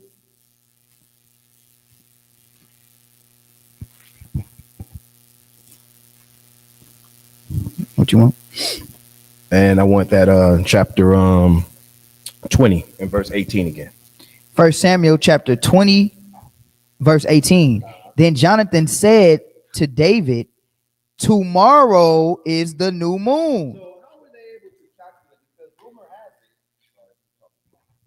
So they said tomorrow's the new moon. We went over this earlier, but the reason why I want to go to this again is because you have some thinking that you can't calculate the moon. Okay. But how were they able to know that the new moon was occurring the next day without calculation, without being able to determine? They didn't see it. They didn't see it. Supposedly.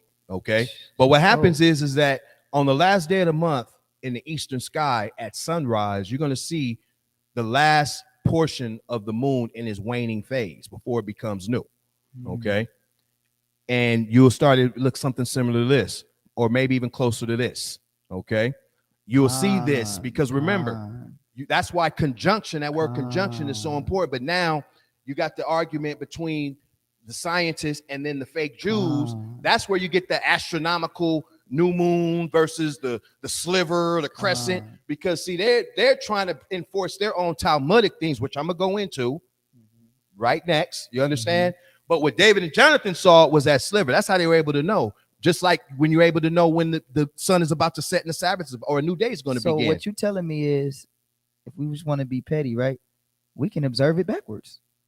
Because when you see that last, you have to. You got to keep your eye on it. So we can observe it. Yeah, for sure. Because we see that last bit of light towards the same way you know that a day is ending. You know that the new day is beginning. Look, the light is almost out. Exactly. We didn't just sit up there and just walk through up. Oh, it's going to be a new moon. Hopefully. Damn. No, we knew, we understood, we kept measurement, we kept days, we kept records.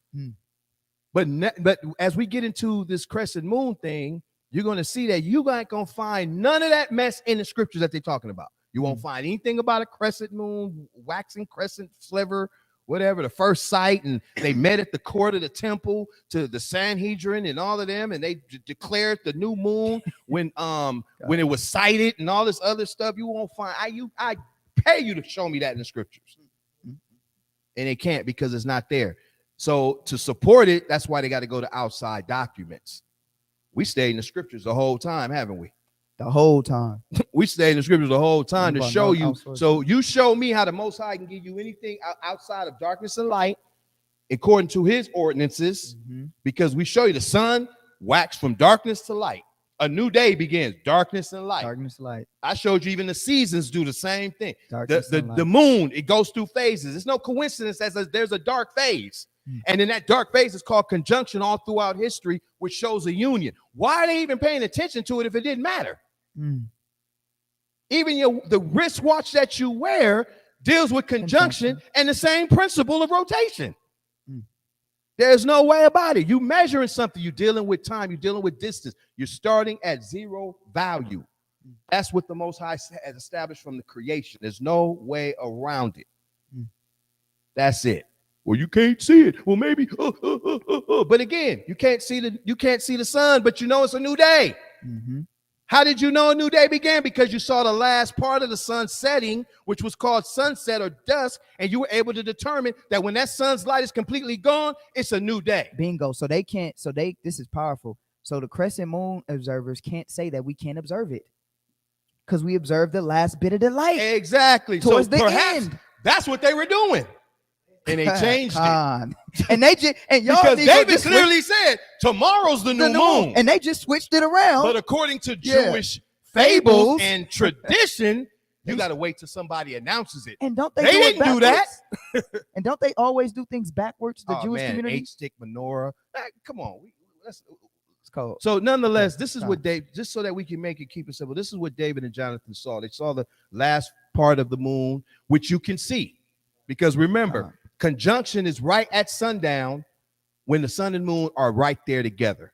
Every day after that, throughout the month, the sun and the moon are getting further apart. And that's how you start to see the different phases. Okay. When you see a full moon, that means the moon is completely opposite from the sun, and that's what makes it full. And then what happens? It starts to wane. That means they're coming together again. But what happens is that on the last day of the month, okay, you'll begin on the 30th day. If you look in the eastern sky, you wake up in the morning at sunrise, go to whatever in your neighborhood, wherever you think you can see the sun pretty good, and look towards the east. And right when you see the rays of light of the sun, you're going to see this in the sky too. Guaranteed. And you know what? That evening, it will be dark. The moon will be dark. But you already knew because of the fact you spotted it that evening. That goes with what you just broke down goes exactly with 1 Samuel 20 and 18. Absolutely. Because now let's get into these other things. The New Moon Jewish Encyclopedia. So without a doubt, you're going to see that the new moon is a dark moon, period. Can it be seen? It's not visible to Earth because of why? The light is on the opposite side. But that doesn't mean it's not there. Because here's the thing. If you're looking for a full moon or a sliver, what happens if it's cloudy on that day when it's supposed to occur? Can you see it? Did it not happen because you can't see it? Well, you can't declare it. You couldn't see it. Well, what did the hell when they was announcing the sliver when they couldn't see it? We're going to see what they did. They just celebrated on the 30th day. They was guessing. So in other words, you're telling me you're guessing. We're just going to keep it best fit we can because we can't see it. So you're not going to always see that waxing crescent either. You see what I'm saying? So that's why the Most High say he's not the author of confusion. He gave us a protocol. He gave us ordinances that we got to keep by. And everything that he created dealing with time sticks to that darkness to light formula. Nothing goes against it. Nothing goes against. So let's read this. I want to read. So now we're done with we understand that it's the dark moon. Okay. Now I want to get to a couple of things dealing with the fake Jews, because they're the ones that's actually pushing this on our people. Okay. And it's very Talmudic. So this is coming from this is the new moon coming from the Jewish Encyclopedia, because the thing is that the reason why you got to go to these sources is because none of this stuff is found in the Bible. So you have to go to these other sources. You cannot explain the crescent moon in the Bible. You cannot do it. You cannot talk about, well, the court of elders announced the new moon. You cannot find that in the Bible. So you know what they say? Well, we got to go to learned scholars of that time and learn priests and tradition back then. You mean to tell me you don't think they was lying back then? And Babylonian practices? Man. Did not Christ rebuke the Pharisees, the Sanhedrin, the elders for their observances of traditions that weren't scriptural? He did. Full well ye reject the commandment of God that ye may keep your own tradition. Do y'all see that? But we better listen to Philo. He knew. He was there. So was them wicked Israelites in the time of Maccabees that went to the heathen to go get licensed to sin. Come on, you better get real and stop trying to reach and find stuff that they don't speak according to the scriptures. It is false. Absolutely. So let's read this. So this is coming from can I get this up? Yeah. Did I mess up? Here, let me just go back to your PowerPoint. That's all you gotta do. No, you didn't mess up. Just go back to your PowerPoint. Okay. There you go. All right. You want me to zoom in on it? No, I'm trying to move this little thing out of the way. Keep going. Oh yeah. Yeah, there you go. All right, yeah. Okay, cool. So this is coming from the New Moon coming from the Jewish Encyclopedia. So this is one reference that they all pretty much say the same thing, but this is something that to kind of go into why some people look at the crescent moon. Okay, it says the period of new moon was in pre-exilic times, meaning before the exile, before Babylon, celebrated by cessation of labor. It was superior even to the Sabbath day, which formed but a part of it. It gives you some scriptural references. We know that, of course, the new moon, Sabbath are feast days. That's true. But it lost its importance during the exile. Okay, see, Sabbath, that's during the time when the Jews or Israelites went into Babylon. Okay, and was observed mainly as the determining factor of the calendar with its festivals. In the later period, only the women who in pagan times were especially attached to the Queen of Heaven, dealing with the mother of Tammuz, okay, in Babylon, you can find that in Jeremiah, as it's telling you, refrain from work on new moon. The reason given being that they were privileged to celebrate it because they had not been as willing to worship the golden calf as the men. Okay, so then it gives you these other references. Then it says the men were allowed to work in the temple. New moon was celebrated by special sacrifices and by the blowing of the trumpet. We read that in Numbers 10. Of the greatest significance, now listen to this, of the greatest significance, however, was the proclamation of new moon, Kadash Hodesh, by the president of the Sanhedrin. Originally, of course, by the high priest, just as in Rome, the Pontifex Maximus fixed new moon by proclamation, when whence the name calendar. The Sanhedrin was assembled in the courtyard of Jerusalem on the 30th of each month from morning to evening, waiting for the reports of those appointed to observe the new moon. Is that not similar to what I just said? But the waning moon, you understand? But watch this. So then it says, and after the examination of these reports, the president of the Sanhedrin, in the presence of at least 3 members, called out, the new moon is consecrated, whereupon the whole assembly of people twice repeated the words, it is consecrated. The blowing of the shofar, which is the horn, at that time of the proclamation of the new moon was practiced also in the Babylonian schools.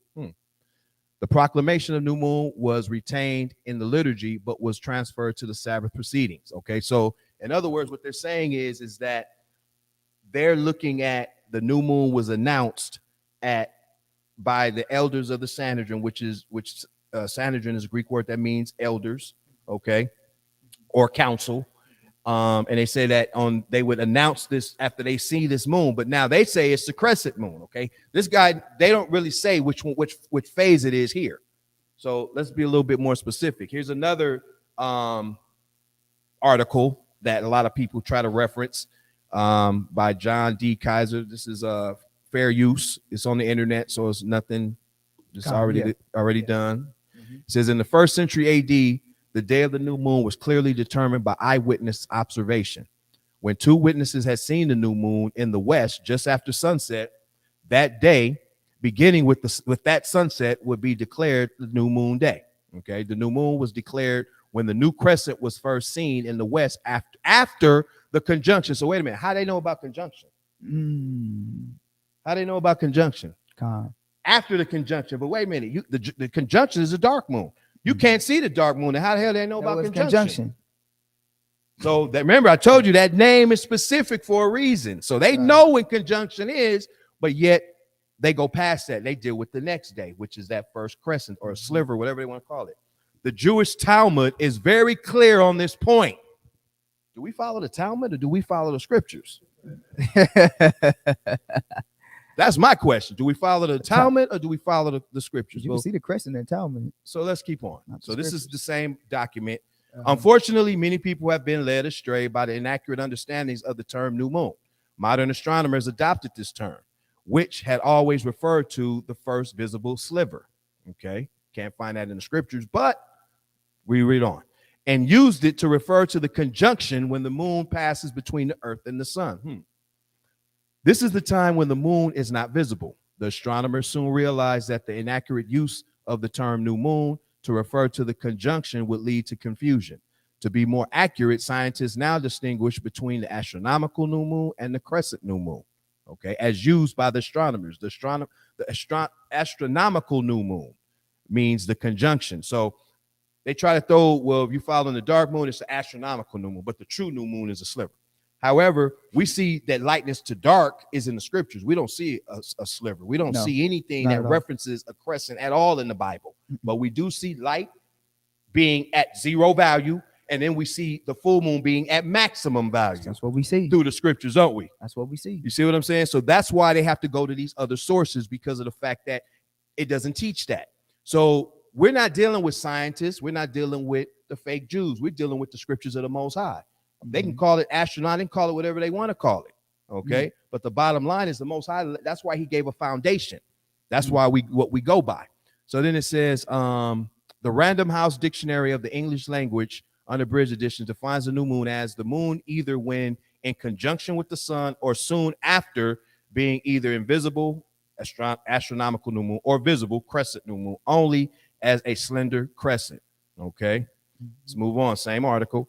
Here are a number of reasons why we should use, this is this guy's thing, and this is what, and the reason why I'm bringing this one out is because this is something that was sent to me by quite a few people, and after I picked it apart, they had to go back and regather themselves. So it says, here are a number of reasons why we should use the first faint visible crescent rather than invisible astronomical lunar conjunction. The ancient Hebrews had no almanacs or telescopes to figure out when the lunar conjunction would occur. They had no choice but to use the visible crescent. Okay, but which crescent were they looking at? Because That's a good point. according to, you see what I'm saying? According to So their point, it was the visible sliver that's the after conjunction, which means after the dark moon, which is the waxing crescent. But obviously, that's why I showed you that in the book of Samuel. David and Jonathan said, tomorrow's the new moon. How the hell did they know the next day was the new moon if, according to this protocol, according to this tradition, the Sanhedrin had to wait and then say it's a sliver? They knew the new moon was coming already. That's a hole in the hole. The same way you knew that the Sabbath is coming when the sun is setting. Y'all see what's going on? So that right there is false. Okay. 2, the Hebrew words Yarak and Labanah, translated moon, are never used to describe the first day of the month. Only the Hebrew word Hodesh is translated as new moon. Well, we went over that, right? Yep. But watch this. In Jacenius's Hebrew Chaldee lexicon, we find that the term Hodesh 2320, the same one I showed you earlier, comes from 2318 and means to be new, to polish with a sword. We didn't see that. I didn't see that. I didn't see that in the Blue Letter Bible. I didn't see that. Polish with a sword. Yeah. In other words, it appears as a smiktar or curved sword. It definitely is not invisible. Wait, that's the same word we looked up. Yeah. In fact, let's go back. Wow. Let's go back. I Wow. want to go back to the same word he referenced of new moon, Kodesh. Wow. 2318, the same one. It says, and this is straight from Strong's. And like I said, you can go to Blue Letter Bible, you can go to whatever concordance or lexicon you want. Wow. Rebuild, repair. I don't see nothing about no sickle or no sword. sword or anything like that. Sparkling sword. Nothing like that. I don't see that. Or a fresh new thing. That's Looking up the crazy. same word, the same Hebrew references that they did. Wow. Y'all see why we got to read? Wow. Because anybody that don't read, a simple mind, simpleton gonna just say, "Oh wow." Exactly. They're not gonna go back and they go, "Oh my gosh." Exactly. They're not gonna go back and study. Exactly. That's cold. They didn't lie. You got to throw the whole source away. Now watch this. Yeah. The historical precedent is visible crescents. Notice what Hastings Dictionary of the Bible says. It said there was no fixed calendar to the 4th century, and the new moon was declared, which is true, okay, because that's dealing with Hillel II, and he started to try to alter. It has nothing to do with how the Most High told us to calculate it, because people try to throw that out there too. Well, that was Hillel II. He made a fixed calendar. Blah blah blah. What he tried to do was make things to where the seasons can line up. Same thing with the modern Gregorian calendar. That's a whole nother topic in itself. But it has nothing to do with what the Most High declared as his ordinances. Has nothing to do with that. So then it says there was no fixed calendar to the 4th century, and the new moon was declared from actual observation. The eyewitnesses were carefully examined on the 30th day of each month. If no witness were available, look at this. If no witnesses were available, then the following day was the new moon. Well, did we just say that? But where the hell did they get the first sliver from? That's the day after conjunction. You understand? See, but the thing is if they're keeping their moon on the day of that crescent, and they starting that as a new moon, then they're looking for the next crescent. But the Most High told what? He specifically said darkness and light. You got it. That's why there's a phase of the moon that's dark, and there's a phase of the moon that's fully lit. Okay. So then it says, the Jewish encyclopedia say, well, we just read the Sanhedrin was assembled in the courtyard of Jerusalem on the 30th of each month from morning to evening, waiting for the reports of those appointed to observe the new moon. The article history of the calendar says the history of the Jewish calendar may be divided into 3 periods: the biblical, the Talmudic, the post-Talmudic. The first rested purely on observation of the sun and moon, the second on observation and reckoning, the third entirely on reckoning. Reckoning meaning pre-calculation. So wait a minute. If David and them knew that a new moon was coming the next day, did it occur? No. No. Listen, remember, it said tomorrow's a new moon. Did the new moon happen? When David and Jonathan said tomorrow's a new moon, and it said the next day on the next day of the new moon, it happened. So they pre-calculated it, and it was correct. And it was correct, absolutely. You understand? Did they wait for anyone to declare anything? No. And now notice this. I can find the count of Pentecost in the scriptures. I can find the menorah in the scriptures of what it looks like describing it. I can find the Sabbath in the scriptures. I can find the new. Why can't I find the crescent moon or anything announcing a crescent new moon anywhere in the Bible if this was supposed to be law? Or a quarter of light starting anything. Yeah. How come I can't find the scripture that says in the beginning of your months after the elders have announced? Why we can't find that anywhere? Let's read on. But now remember, all of these documents are coming from their chief primary reference, which is Philo of Alexandria. Now, this is nothing personal against Philo. He wrote a lot of stuff. He's got a very big book. You know, it's not personal, but he wrote some things and we got to deal with it, because anybody that's dealing with the Crescent, they got to go here, because again, they're using this to support the tradition that they believe is true. But Philo he was a philosopher on many different things. He was born in Alexandria, Egypt. I want to say I believe it was like 20 BC. He lived up to be about like 30 AD. So he was alive during Christ and the time of Acts and Apostles and things like that. So he was there before Christ and after Christ. Okay. Now, keep that in mind. He was there before Christ, after Christ. He supposedly had all of this information on the laws and customs of Israel. He was supposed to be a Hellenistic Jew born in Alexandria, Egypt. Okay. He studied in the Egyptian libraries and in Alexandria, and he had all of this knowledge. He learned under Aristobulus, who was also a known heretic who went against the scriptures. Okay, if you look up his chief master teacher, Aristobulus. Okay, this is why I'm saying y'all got to read. Remember when I teach brothers, when you get books, read the whole book. Read the whole book. Yeah, so don't read one like something little like what's that one? Which one? Which book? What everybody got? Babylon Timbuktu, yeah. Don't just read page 84. Read the whole book. Yeah. Have brothers even quiz you on it. Yep. Because that's bad habits, is when people start reading stuff to find their information to support something, they leave a lot of other stuff that they can end up getting destroyed. Okay. And now here's one thing when you're dealing with in terms of the calendar, Philo is not a reliable witness, and I'm going to tell you why. And you're going to see it for yourself. Okay, this is the works of Philo, complete and unabridged. This is the primary reference that most Crescent observers go to. Okay, it says, now there are 10 festivals in number. How can I move that thing out the way? Yeah, press the minus button. It's going to make my just press the minus button real quick. I move it. Yeah, okay. Move it there. Say, because it might go down if you press the minus button. Okay, I'm up. Press the minus button. Okay, there we go. And then down there we go. Okay, there we go. Okay. Works of Philo, complete, unabridged. This is a section called the Special Laws 2, section 11. Okay. Paragraph 41. It says, now there are 10 festivals in number as the law sets them down. I got to emphasize that. Why? Because some people I've seen try to read over that and make it seem like it's not important. Now, what Philo is about to say is that these are in the law, as the law sets them down. It says the first is that which anyone will perhaps be astonished to hear called a festival. This festival is every day. Now, show me that law in the scriptures. Festival. Show me that feast day in the scripture. The festival is every day. The festival is every day. Yeah. He said that's one. And he said, you'd be astonished that it's even called a festival.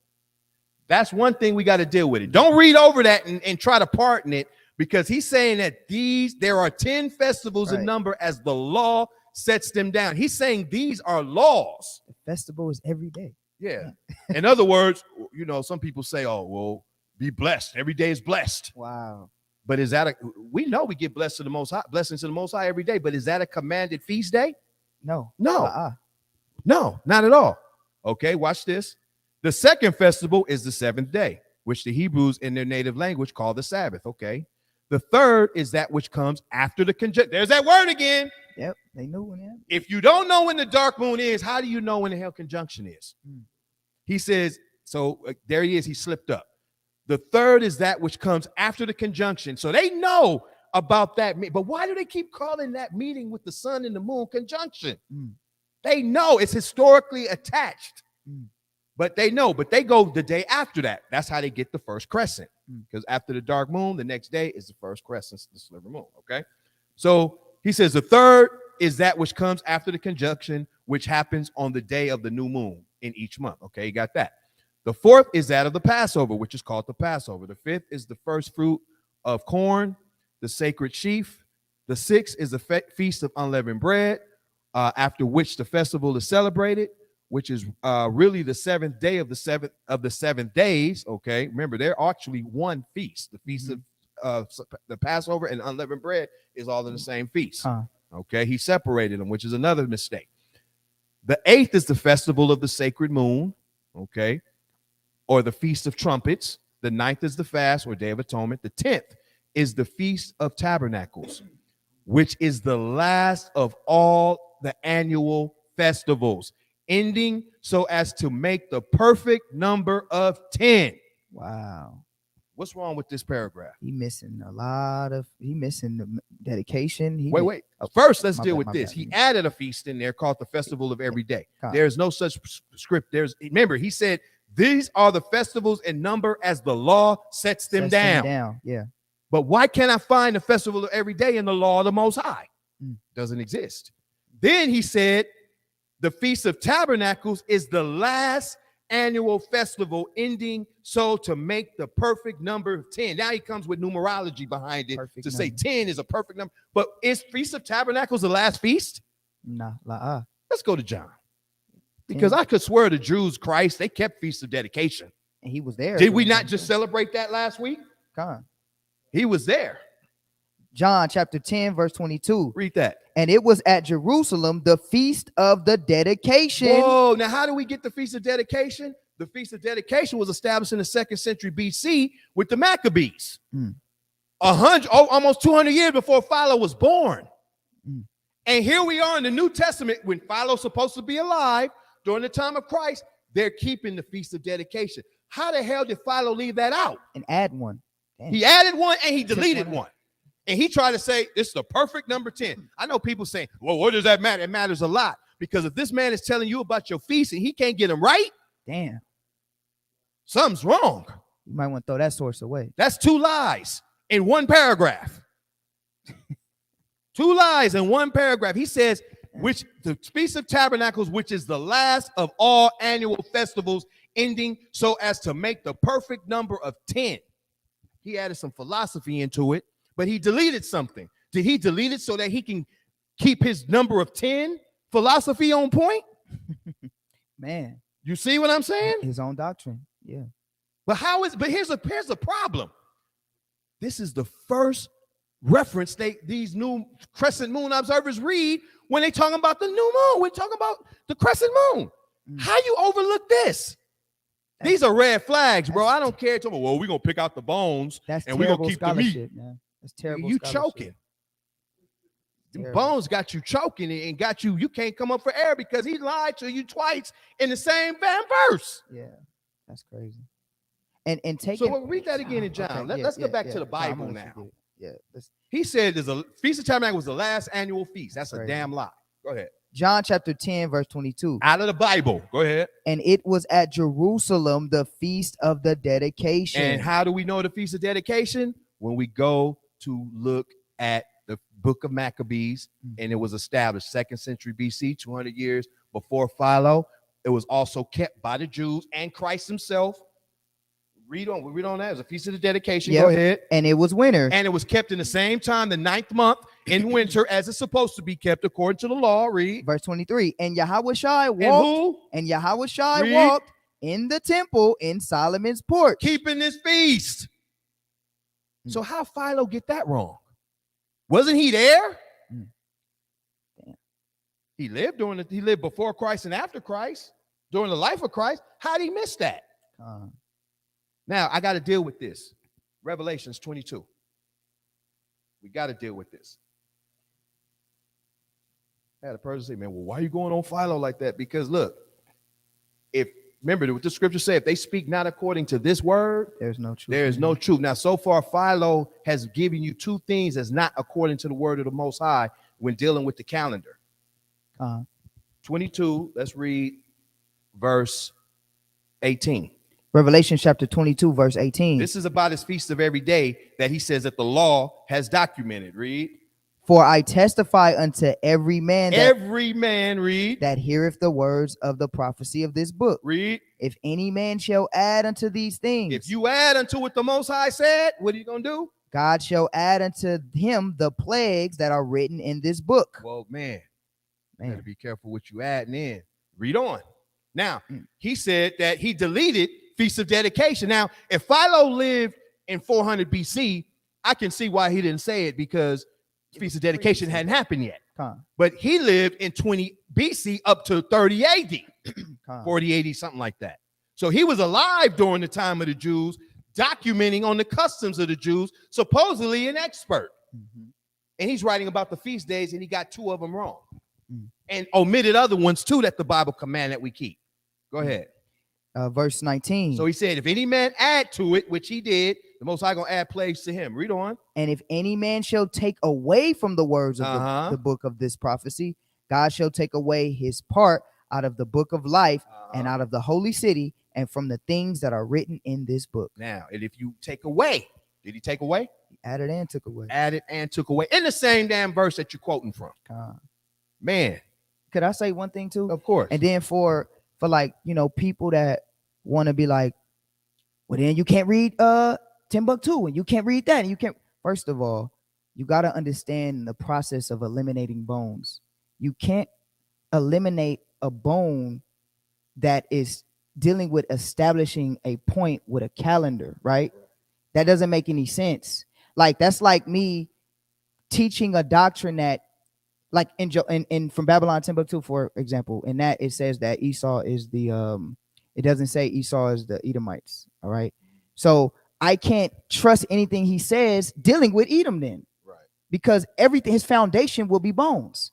Right. So that's the same thing with the calendar. You can't say, well, we're picking out the bones with his calendar understanding, because his calendar understanding is built off a premise of faultiness, the entirety. Right. So what we do is when we pick out bones, it's more or less, not doctrinally, it's historically. Like if we're reading something like from Babylon Timbuktu, we don't read from Babylon Timbuktu to establish a doctrine. We read it to establish historical event. Right. That's what we do. Exactly. Timbuktu is for a historical event, not to establish a doctrine in the scriptures, just to establish his history. We don't read Josephus to establish our doctrine in the scriptures, because doctrine only comes from the Bible. Absolutely. We use Josephus to establish history, right? Not doctrine, because there's holes in Josephus doctrinal wise. Right. So we use the Bible to establish our doctrine. Anything outside of the Bible, we don't use it to establish a doctrine. But now historical accounts, yes, we might go into Timbuktu for historical reference. We might go into Josephus for historical reference, not a doctrinal reference, especially if his doctrinal reference is contradicting our Bible. So for all those people that, well, you can't read any book then. No, you got to understand the process of eliminating bones. Eliminating a bone is when I'm reading something for a historical standpoint and I see a bone in there dealing with my doctrine. That's the bone. Oh, that's a bone, because that's not going with the doctrine of the Bible. Yeah. But it's history, that's accurate. People don't understand that. You know, I just have to say that because people want to nitpick and, well, don't read any historical book. No, history is fine. We can read that because we can verify history in different sources. And especially when we can verify the history with the Bible. Right. But now establishing a doctrine, and we gotta make that even clear, because you said you gotta establish it with the Bible. Yeah. The bones are things that do not coincide with the scriptures. Exactly. You see what I'm saying? So like when we read Babylon Timbuktu, well, it tells you about the Jews being black in the Bible. It tells you about 70 AD in the Bible. It tells you about them coming to America. So all of that can be substantiated with the scriptures. There you go. This stuff he's talking about can't not be. So if you and going back to your point, if you're going to bring this as a reference to say this is why I follow and believe, and you talking about this dude has a expertise in the calendar and he's the one teaching the Jews, and yet he added stuff in and took stuff out. Come on, man. If I'm telling you something and I'm getting stuff wrong in the Right. same paragraph, you gonna listen to me? Hell no. You can listen to him if you want to. You see what I'm saying? Dude, in the midst of one paragraph, he done added and took away, going against what the Most High said do. Wow. And we ain't done yet. Well, he got a whole lot more that he done messed up. And this is the thing that goes back to selectively and biasly picking information, because you want to support it. You find anything that deals with this crescent moon and you run with it, and you don't go back and qualify the sources that you're bringing it from. Exactly. That's what's going on. Mm-hmm. Read and know your history about this person before you start going into it and quoting them and all this other stuff. Like, damn, do you not know the history of this dude? Like I said, I could go in a whole day talking about this book, but I'm sure those in the Crescent Moon probably only read a few little paragraphs out of the whole 9,000 page book. Yeah, they did. Yeah, they did. That's it. But if you're not reading and you're not following what the scripture said, he said, if they speak not according to this word, it is no light. What did Most High say? Isaiah 34:60, seek ye out of the book of the Lord and read. No one of these shall fail, and none shall want her mate. The reason why they got to go here, because nothing that they're believing as far as that crescent moon crap can be substantiated out of the scriptures. Mm-hmm. And then be careful. They try. That's why you guys got to go study, because then they'll try to pigeonhole you to say, hey, you can't show me a dark moon. Yes, you can. Yes, you can. Go study. Israel needs to. This is why we need the elders back. That's like saying, I can't show you America out of the Bible. Can I? Yes, you can. Absolutely. You see what I'm saying? Absolutely.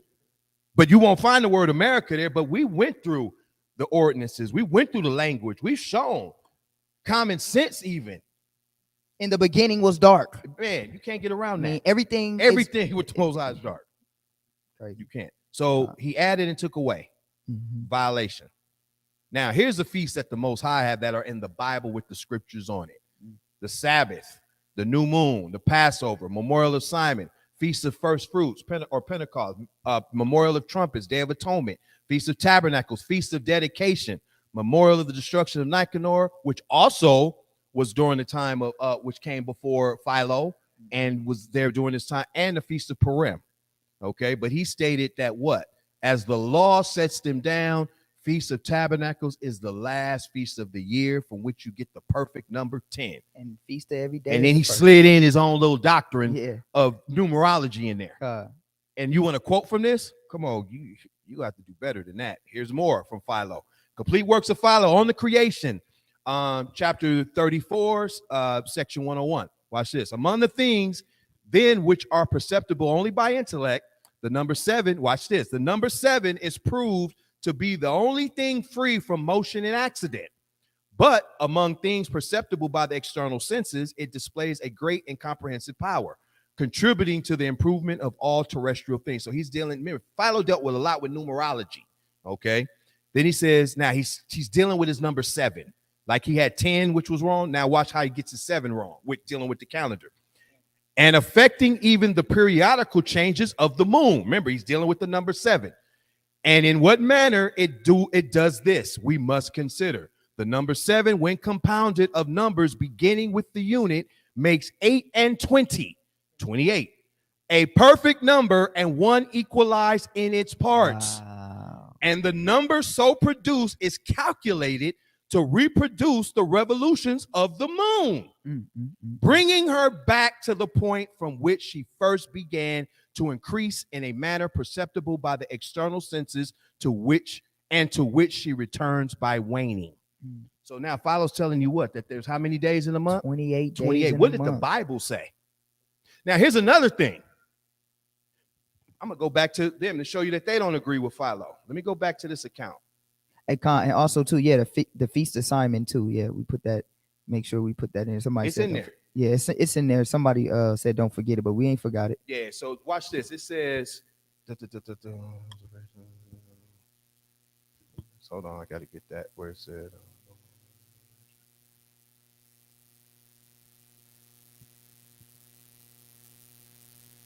How can you build a premise on a calendar Hold on. with a dude who says it's 28 days in a month? We just ignore that. Oh, here it is. Okay. It said, this is back to that point number 3. It said, now, Philo said, how many days in a month is it? 28. 28, because it's the perfect number 7, 4 increments. Because Philo, why he says 7? Because Philo also believed in the lunar Sabbath. That's why he thinks that every 7th day is a Sabbath. That's why he says it's broken into 28. But anybody, I don't care what phase of the moon you want to start with. You want to start with a sliver, you want to start with a dark, full, quarter moon. You start whatever moon you start with, and you count how many days it takes you to get back to that exact same phase. I guarantee you it's not 28. It's more than 28. Yep. How you going to, now how you going to, here's a man, first he done added a feast, took feast out, told you it's 28 days when the Bible, the Most High, told you. We went to the Old and New Testament showing you it's 30 days. This guy is going back to the Jewish calendar. They know it's 30 days. It says there was, here's that number 3, the historical precedent is visible crescent. Notice what Hastings Dictionary of the Bible says. There was no fixed calendar to the 4th century, and the new moon was declared from actual observation.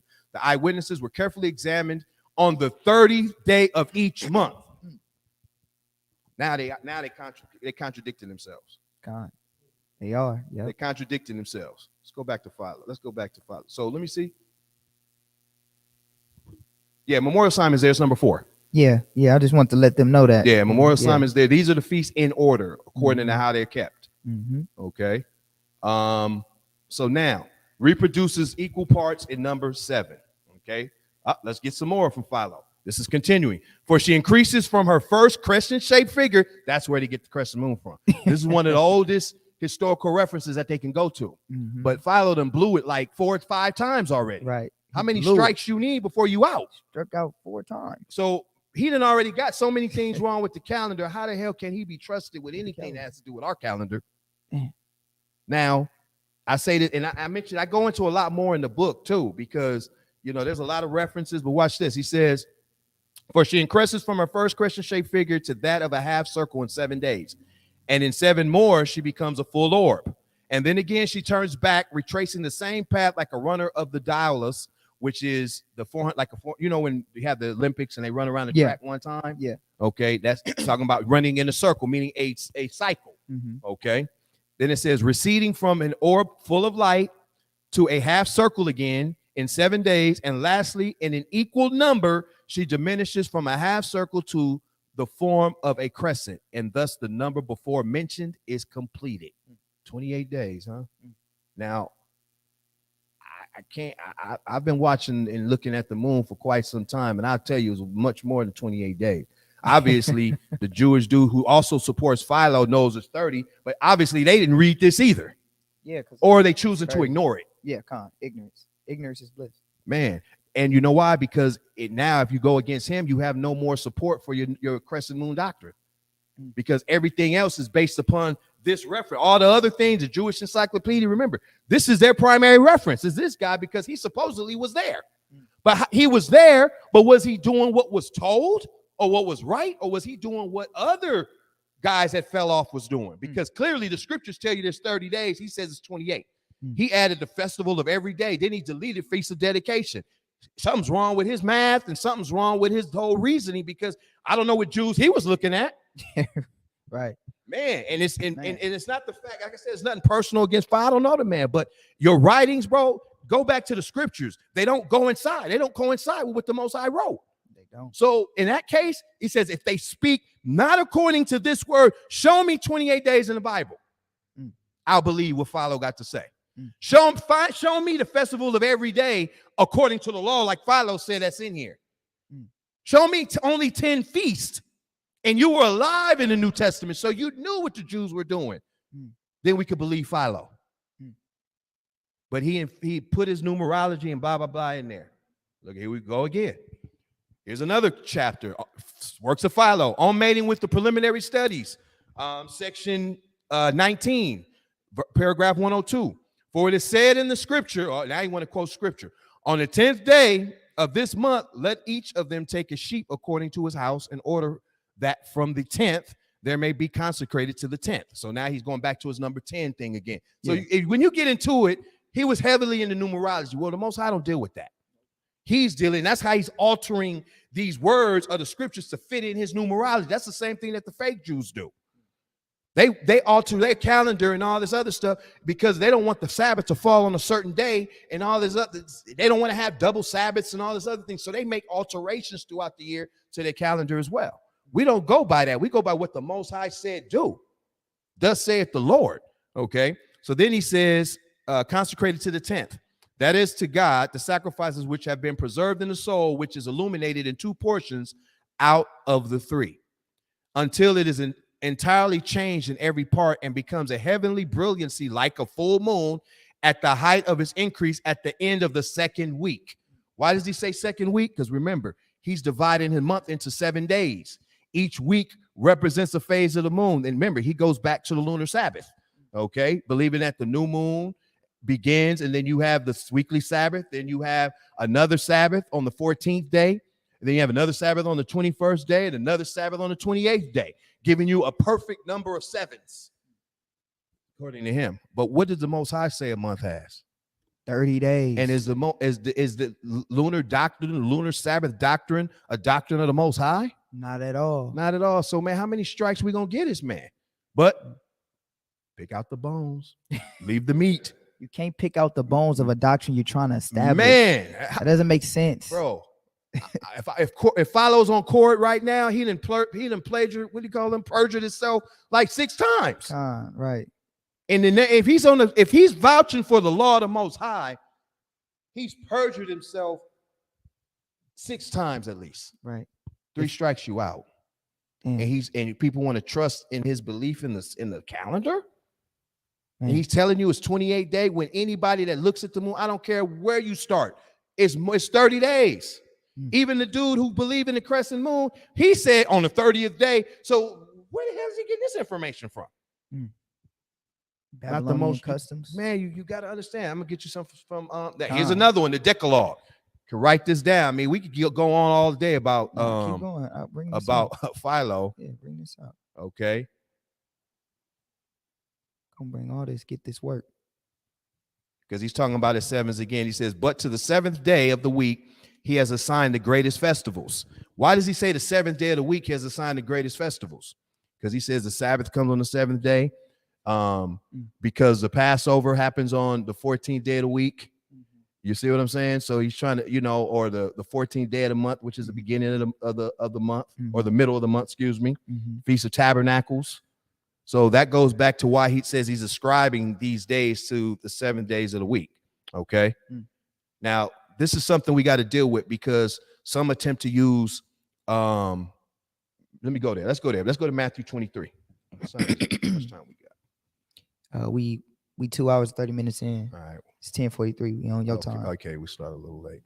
We on your time. You said Matthew 23? Matthew 23. Let's get Matthew 23. And this is one that people try to use. 23. Let's read verse 3. Matthew chapter 23, verse 2. Verse 2, saying, the scribes and the Pharisees sit in Moses' seat. So the scribes and the Pharisees are the Sanhedrin, which are your council of elders, your council that was supposedly, according to tradition, the ones that would observe the first crescent and announce it when it came in. Okay, and under the declaration of 3 witnesses. Okay, so when you get to the New Testament, instead of the Sanhedrin, they're called the scribes and the Pharisees. These are your chief elders at that time of Israel. Okay, now this is what he says. So scribes and Pharisees sit in Moses' seat, meaning that they were the givers of the law. They were the teachers of the people. Okay, go ahead. Verse 3, all therefore whatsoever they bid you observe. Everything they say, bid and observe. Go ahead. That observe and do, but do not ye after their works, for they say and do not. So now the reason why I'm bringing this up, because this is what some people try to use to support what Philo was saying. Well, Philo was part of the Sanhedrin. You got to listen to the elders. You got to listen to who was back then. And Christ himself said, listen to them. Whatever they tell you, observe. But Christ made a caveat there. He said, whatsoever they say to you, observe. That observe and do, but do not after their works, for they say and do not. What was Christ saying there? Was he saying everything they tell you, listen to is true? Nope. Because I showed you, if you go to the book of Mark, Christ said, what? Full well, you reject the commandments of God to keep your own Own traditions. traditions. You understand? Mhm. But what is Christ saying here? He's saying that, look, whatever the scribes and remember, he said they sit in Moses' seat. Moses taught the people what? The law, which was what? Given to him out of the word of the Most High. Mhm. Okay? So whatever the scribes and Pharisees were telling Israel that was in the law, that's what they were supposed to observe and Gotta do. Mhm. But don't do what they were doing, because they would say some things they wasn't doing.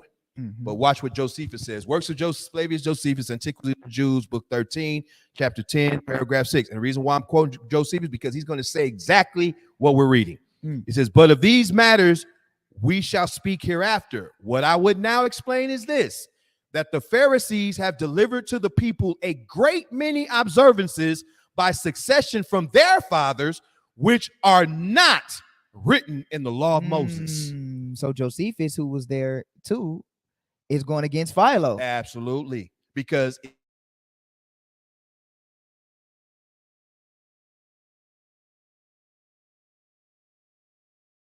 these other things, okay?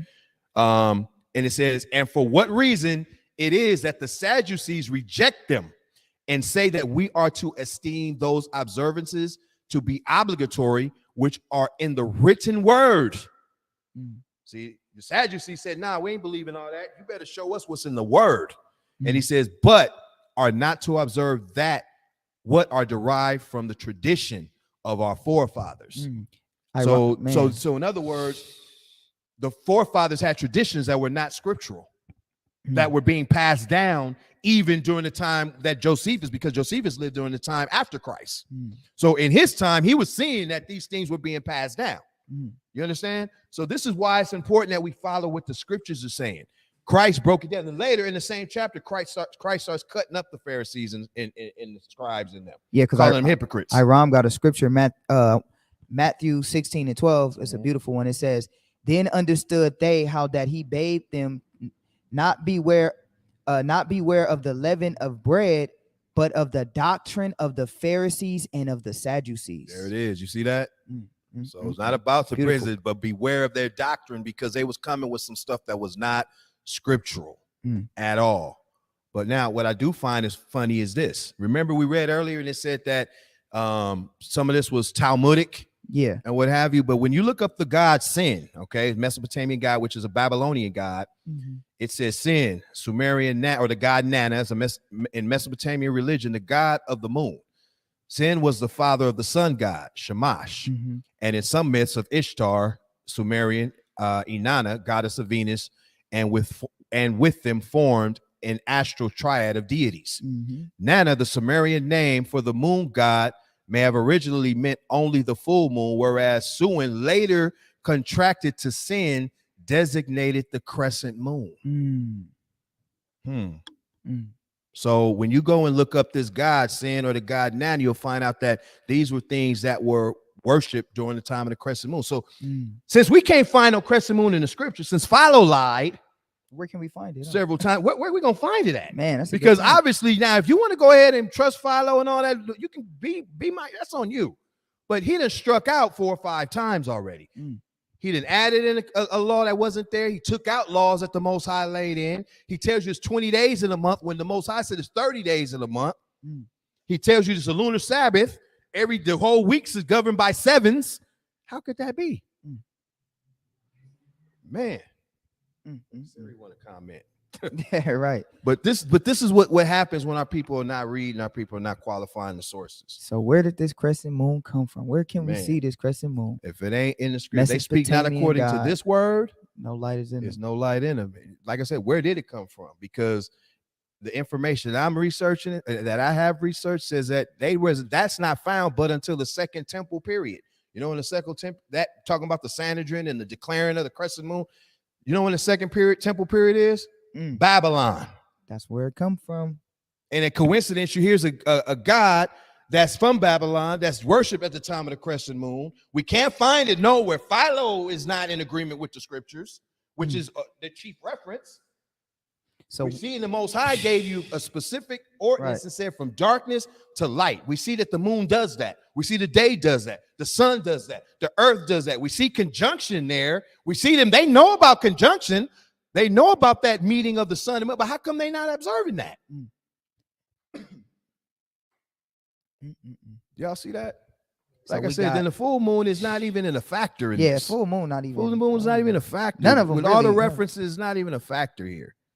You know, but if you want to know about the resurrection day with Christ and if it was a get the Get the book. book. Yeah, man.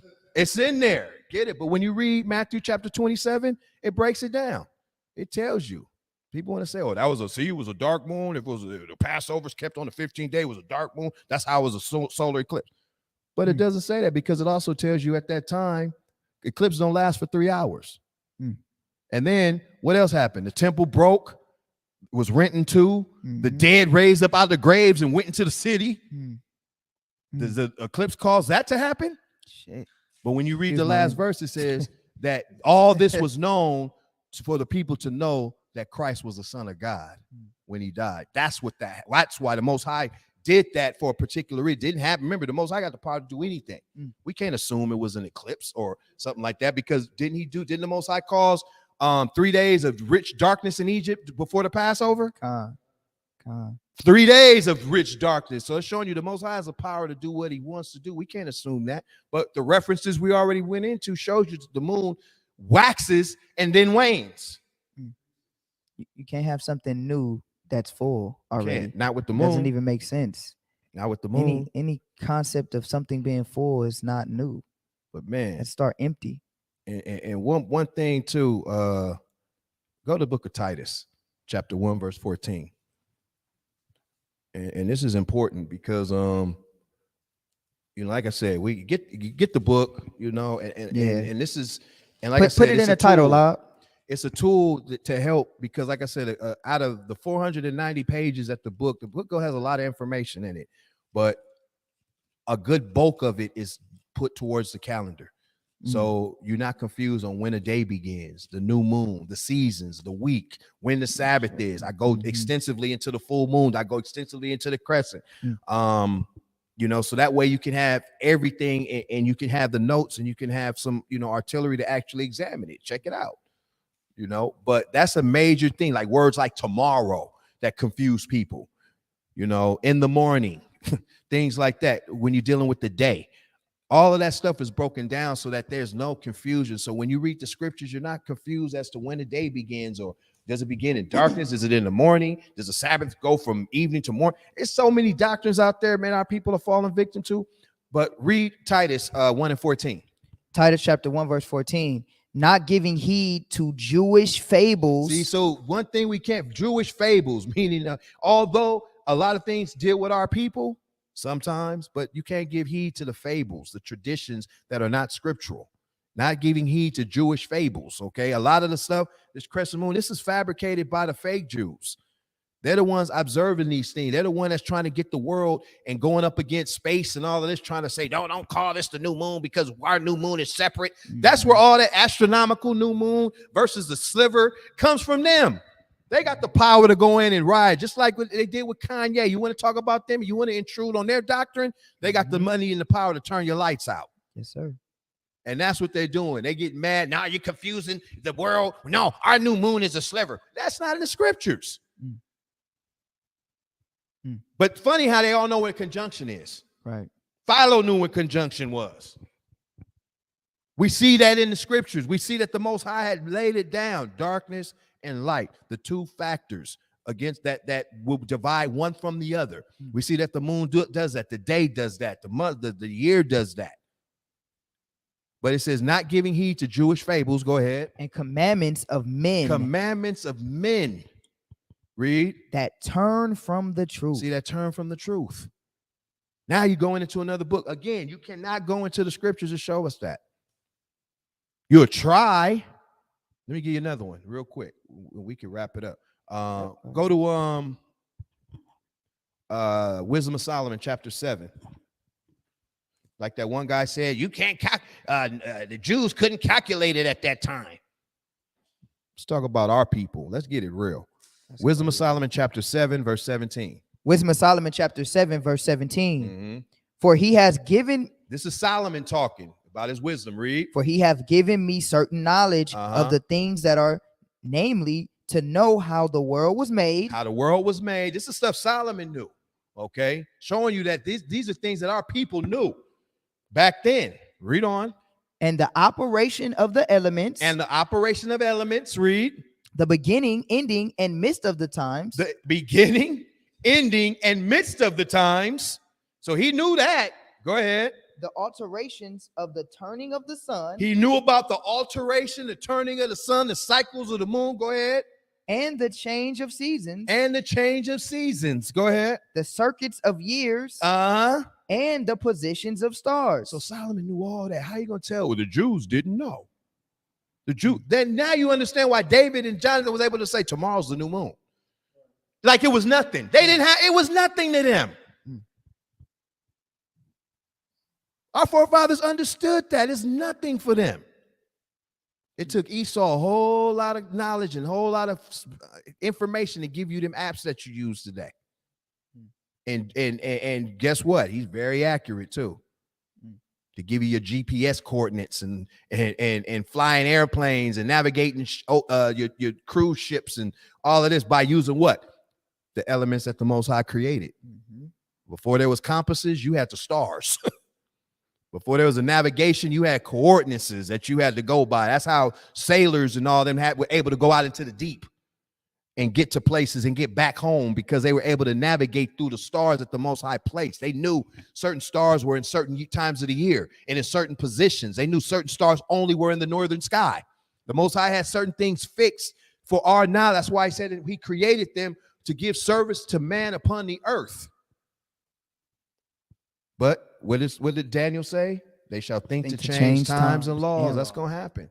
But if you stay in the scriptures, you're going to be rooted. You're going to be good. So Solomon knew all that. Deuteronomy 16:1. Read that.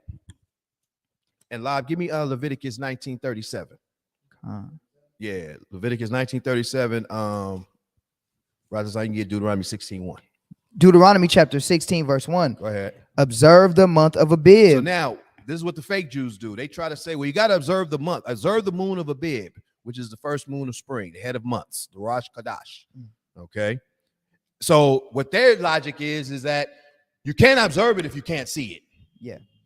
Well, again, how do we observe the Sabbath when you can't see the beginning of it because there's no sun? Did the day not occur? Yeah, it still occurred. But they say observe. See, when you use the word observe, it means to see, to see. Okay, well, the Hebrew word for observe in this verse is the word shamar, meaning to watch, to guard, to observe, to look at. But now, give me the scripture you got, Lob. Watch this.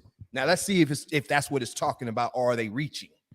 The book of Leviticus, chapter 19. Remember, they're trying to say the word observe means you have to be able to see the moon. Go ahead, read that. The book of Leviticus, chapter 19, verse 37. Same word for observe here is the word shamar. Go ahead. Therefore shall you observe all my statutes. Wait a minute. So Con. how we go? The same word. Observe my statutes mean what? Obey. Obey. Keep them. It has nothing to do. Where am I going to see them? Where they at? In the sky? Where the statutes? That means to acknowledge, Yep. to perform. So when it says observe the month of Abib, that means to acknowledge it, perform. But doesn't mean just like observe the Sabbath. Scriptures tell you that too. Observe the Sabbath day. How are you going to observe the Sabbath when the Sabbath begins when there's no light? To keep it. Meaning to keep it, to obey it. See, that's when you're reaching for shit. You see what I'm saying? Yeah, of course. Excuse me, I don't like to cuss you on know, it. yeah. You But know. it is what it is. That's when you're trying to reach and you're trying to make something stick that don't stick. Where they say you're trying to make that turd smell good. I got one for you. If it don't fit, you must acquit. Got to. If Ain't the nothing glove fit don't yet. fit, you must acquit. It doesn't fit yet, you know, and hopefully, you know, brothers and sisters got some understanding. You know, hopefully, you know, they'll be able to go backtrack, look at it, look at the things, look at the formula the Most High laid down. Check out the book, you know. Con. Check And out Mind the Well book. Instructed, the key to Yeah. unlock your biblical understanding by Rhyme Israel. It all what he broke down plus more is in the book. Plus, y'all love that Gentile lesson. Everything's in the book. What the brother's laying out is all in the book. And I thank the Most High for putting the spirit on him to get this knowledge and wisdom out, because we just the vessels. The knowledge that the Most High has put out there is what I give all praise and honor for, because this is what's going to help people to get the understanding. And we challenge anybody. We challenge anybody to find any bone in the book. Find any bone in the book. That's all you got to do. Find any bone in the book. We challenge anybody. Everything is straight scripture. Barely any book references even in it. Everything is straight scripture. For the first hour and a half, you just brought out straight scripture. That's it. I don't know how brothers even, you know why? Brothers don't read. I don't know how brothers would even say that you can't find a new moon, which is dark, in the Bible when we just did it just within Genesis chapter 1. Man. You know, it's just crazy to me with that. You know, all praise and honor. But see, what they want to see is they want to see it say the new moon is dark. Yeah, come. You see what I'm saying? They want to see that. But then again, the Most High laid a formula down with the day. Evening and morning is one day. We don't stumble there. But remember, he gave that ordinance down before there was a sun and moon. So he already set how a day would be divided, or meaning the light and darkness, how it would be a separation. Maybe he said he created, let there be light. He said he separated the light from the darkness. That is a principle. When you go into the Apocrypha, remember when it said, when you look upon all the works of the Lord, they are all, you'll see they're 2 and 2, one against another. It said, remember, good is set against evil, light versus dark, the ungodly against the godly. That's the balance the Most High created in the universe, is one against the other. That's why you have seasons that are opposite one another. You understand? That's how you have the male and you have the female. You have the positive, you have the negative. You have light, you have dark. You have cold, you have hot. He said all the works of the Most High, and it's set 2 and 2, one against the other, meaning one has its counterpart. So if the full moon is the middle of the month, then what's its counterpart? Right. That's simple. And you can't. It has to be because that's the only part that can fix the puzzle of darkness, is the dark phase. And now, if there was never a dark phase, then we have something to talk about. Yeah. But since it is, how are you going to just negate that and look over that and then talk about, well, that's conjunction? But then conjunction is this big event that everybody knows about for some reason, even Philo. Surprisingly. Can I pull a precept? One precept? Yeah, of course. Lob, can you give me Proverbs 25 and 2 real quick? Because this is for the people that always like to say, I need to see new moon is the dark moon in the Bible. I need to see that. You're not going to see that because that was just common knowledge. The people that was writing, they understood certain common knowledge that we have to study to get an understanding of. So a lot of times when people say that, it's because they can't see their doctrine in the Bible. Yeah. So since you can't see your doctrine in the Bible, you want to see new moon is dark. That's what you want to see, because that's a straw man. You can't find your doctrine there, because rest assured, I'm using your word now. Been hanging with the elder a lot. Because rest assured, if they would see anything with a small inkling of Crescent begin anything, or a half begin anything, or a percentage of something brings anything, they will be using that in the, I almost cussed too, in the Bible. They will be using it. Rest assured, they will be using that. But since they can't find it, they want to tell you you can't see a concept of darkness being the beginning. Read that real quick. The book of Proverbs, chapter 25, verse 2. It is the glory of God to conceal a thing. It is the what? It is the glory of God to conceal a thing. It is the glory of God to conceal a thing. Read. But the honor of kings. But the honor of who? But the honor of kings. Read. Is to search out a matter. See, what they did was they searched out the matter for the crescent moon and couldn't find nothing. Then they told you can't find dark moon in there. Yeah. But when the king searched the thing, but then you can believe that Naphtali is the people of Argentina. Right. And Issachar is, it's funny how they can believe that. Certain you things can't find word Mexican in the Bible. You can't find black Puerto in the Bible. Rican, you America, can't find Negro, you can't find all these things, but yet you can think you can rightly divide and find and get answers. Like I said, you can't find the word America in the Bible, but is it there? And that's a great, I think when you made the America point earlier, that was a great point, because you can see the attributes of America. Absolutely. So what we're doing is we see the attributes of darkness being the beginning. Absolutely. all throughout the scriptures. And watch this, dealing with time. Right. Not Right. only do we see darkness is the beginning, like, oh, darkness is the beginning of something else.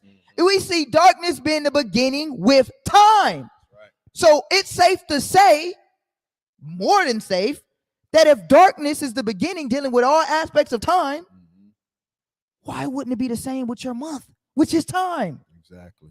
But you can't see. This is why, I hate. Well, it goes back stupidity. to like I'm sorry, No, go but ahead. it goes back to like how you have some people think that the Sabbath is only for that one feast is observed from evening to evening, but then everything Right. else is from morning. Right. You know what I'm It's saying? just How it's stupid stuff. interchanged, Yeah, it's not like that. 7. So for the whole 7-day Passover, that's the only 7 days that's evening to evening. Right. But everything else, and then it's so crazy how the Lord literally says darkness, evening to evening, all of these things.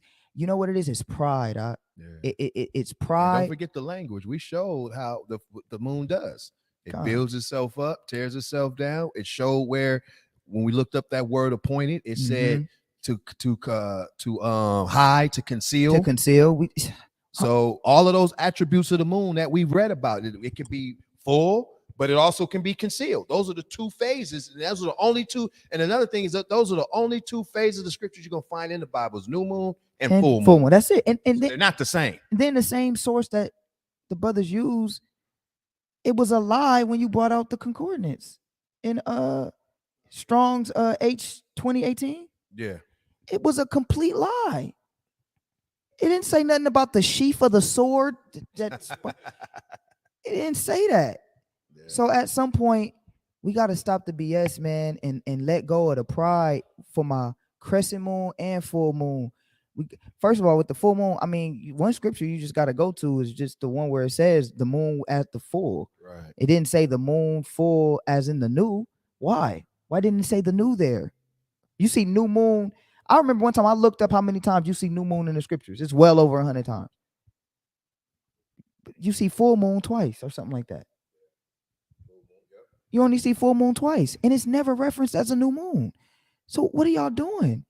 You reaching, and you for what? It's pride, man. It's pride, and the scriptures clearly tell you, I'm sold. Darkness was first. That's it. Darkness was first.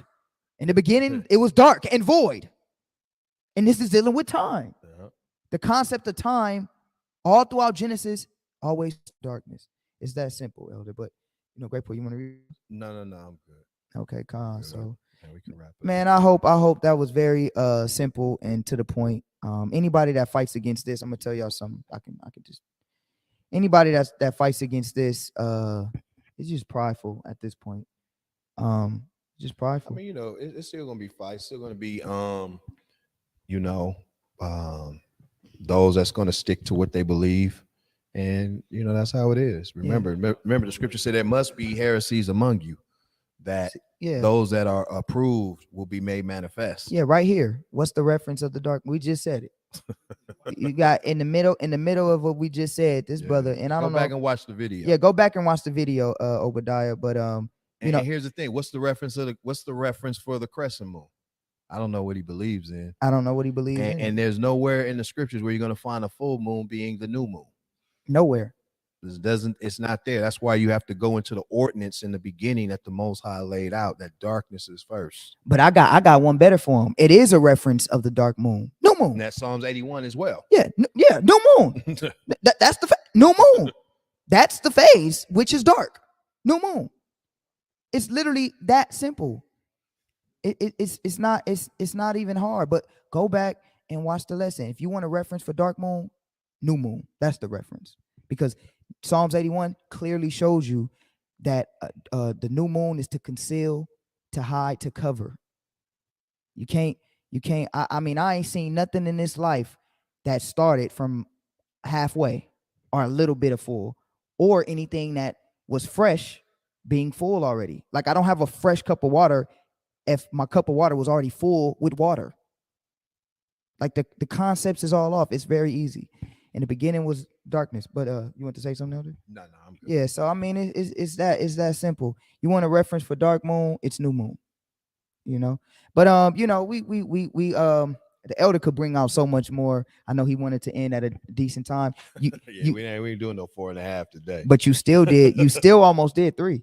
I know. If you keep letting me do my rhetoric, and you you're know gonna what? get to And 3. here's the thing. I even had to go and cut this down. I had to take slides out of there. I had to be like, Yeah. you know, I thought it was gonna be like right at the 2 mark. Yeah. But Nah, it it's is almost what it at is. 3. But like I said, it's more, and it's more, you know, stuff that you could talk about. But you know, like I said, you got to keep it simple because of the fact that some people may not even know what it is, and I don't want to confuse people who don't know. I know you have some that may be learned in season, some that this might be their first few times even. Let's take a poll. Scriptures. Let's take a poll. Not to cut know you what I off. mean? Put 7s in the chat if you learned today. Put 7s in the What'd you chat. say? Yeah, I'm gonna get that extra hour. We got 3 minutes. I'm playing. I want to see. Put real quick before we end. We about to end. Put 7s in the chat if you learned something. Through the spirit. That's all we got to do. I just want to see something. That's it. It's plain, yo. Okay, 7s in the chat. Couple 7s. Put 7. For y'all that came late, go back and watch the video. Yeah. 7. Go back and watch the video for y'all that came late. You know, and all praises for y'all that got knowledge, wisdom, and understanding. We love y'all. You know, and until next time, we'll be back next Friday. What? Con, we're gonna talk about something. We're gonna talk about we're gonna something soup it up now. Okay, Con, the You elder. ready? We got the elder on the road. Hey, I'm just like I said, I'm just sitting back watching. I learned today. That analogy you brought out with the clock and the time. Woo, cold. The watches. Oh, yeah. That cuts morning to morning like crazy. Yeah, see, those are things that a lot of people don't touch and they don't even know because and then how you gonna? It's like almost what with the Philo situation. If you're gonna talk about time and you're gonna talk about calendar systems, and you got to kind of know the entire calendar. You got to go into all of the days, hours, you know, because all of that. Because, like I said, when you go back to, you know, in biblical or in our times, we didn't wear watches like this. You know, there was a sundial. Yeah. You know, and I know in LA we have the observatory. If you live in Los Angeles or you live like in New York, places like that where they have observatory, visit these places because it's very simple on how these devices, they have sundials there that you can see how the sun you know, moves through the sky and how it casts its shadows, how it's 12 hours in a day. And how because again, it meant the moon doesn't cast a shadow, so the night is divided into watches. You know, so anything that deals with time, remember, it's at zero value. We instead of a clock, we had an hourglass. You had, and how hourglass was determined was that there was amount of sand that was equal to the hour of how the sun transitioned on that actual sundial, the hour. So they would actually put enough sand to where it would make that hour transition equal. So, but when you were to actually start someone time, do you start with, and do you start with it with that dial, with that thing full, or do you start with it half with sand in it and turn it over? It has to be empty for you to get that full hour, right? Exactly. So everything from that concept deals with emptiness or being void or being absent of value, be it weight, be it length, be it time, be it distance, be it speed. If I'm a clock, you watch sports, right?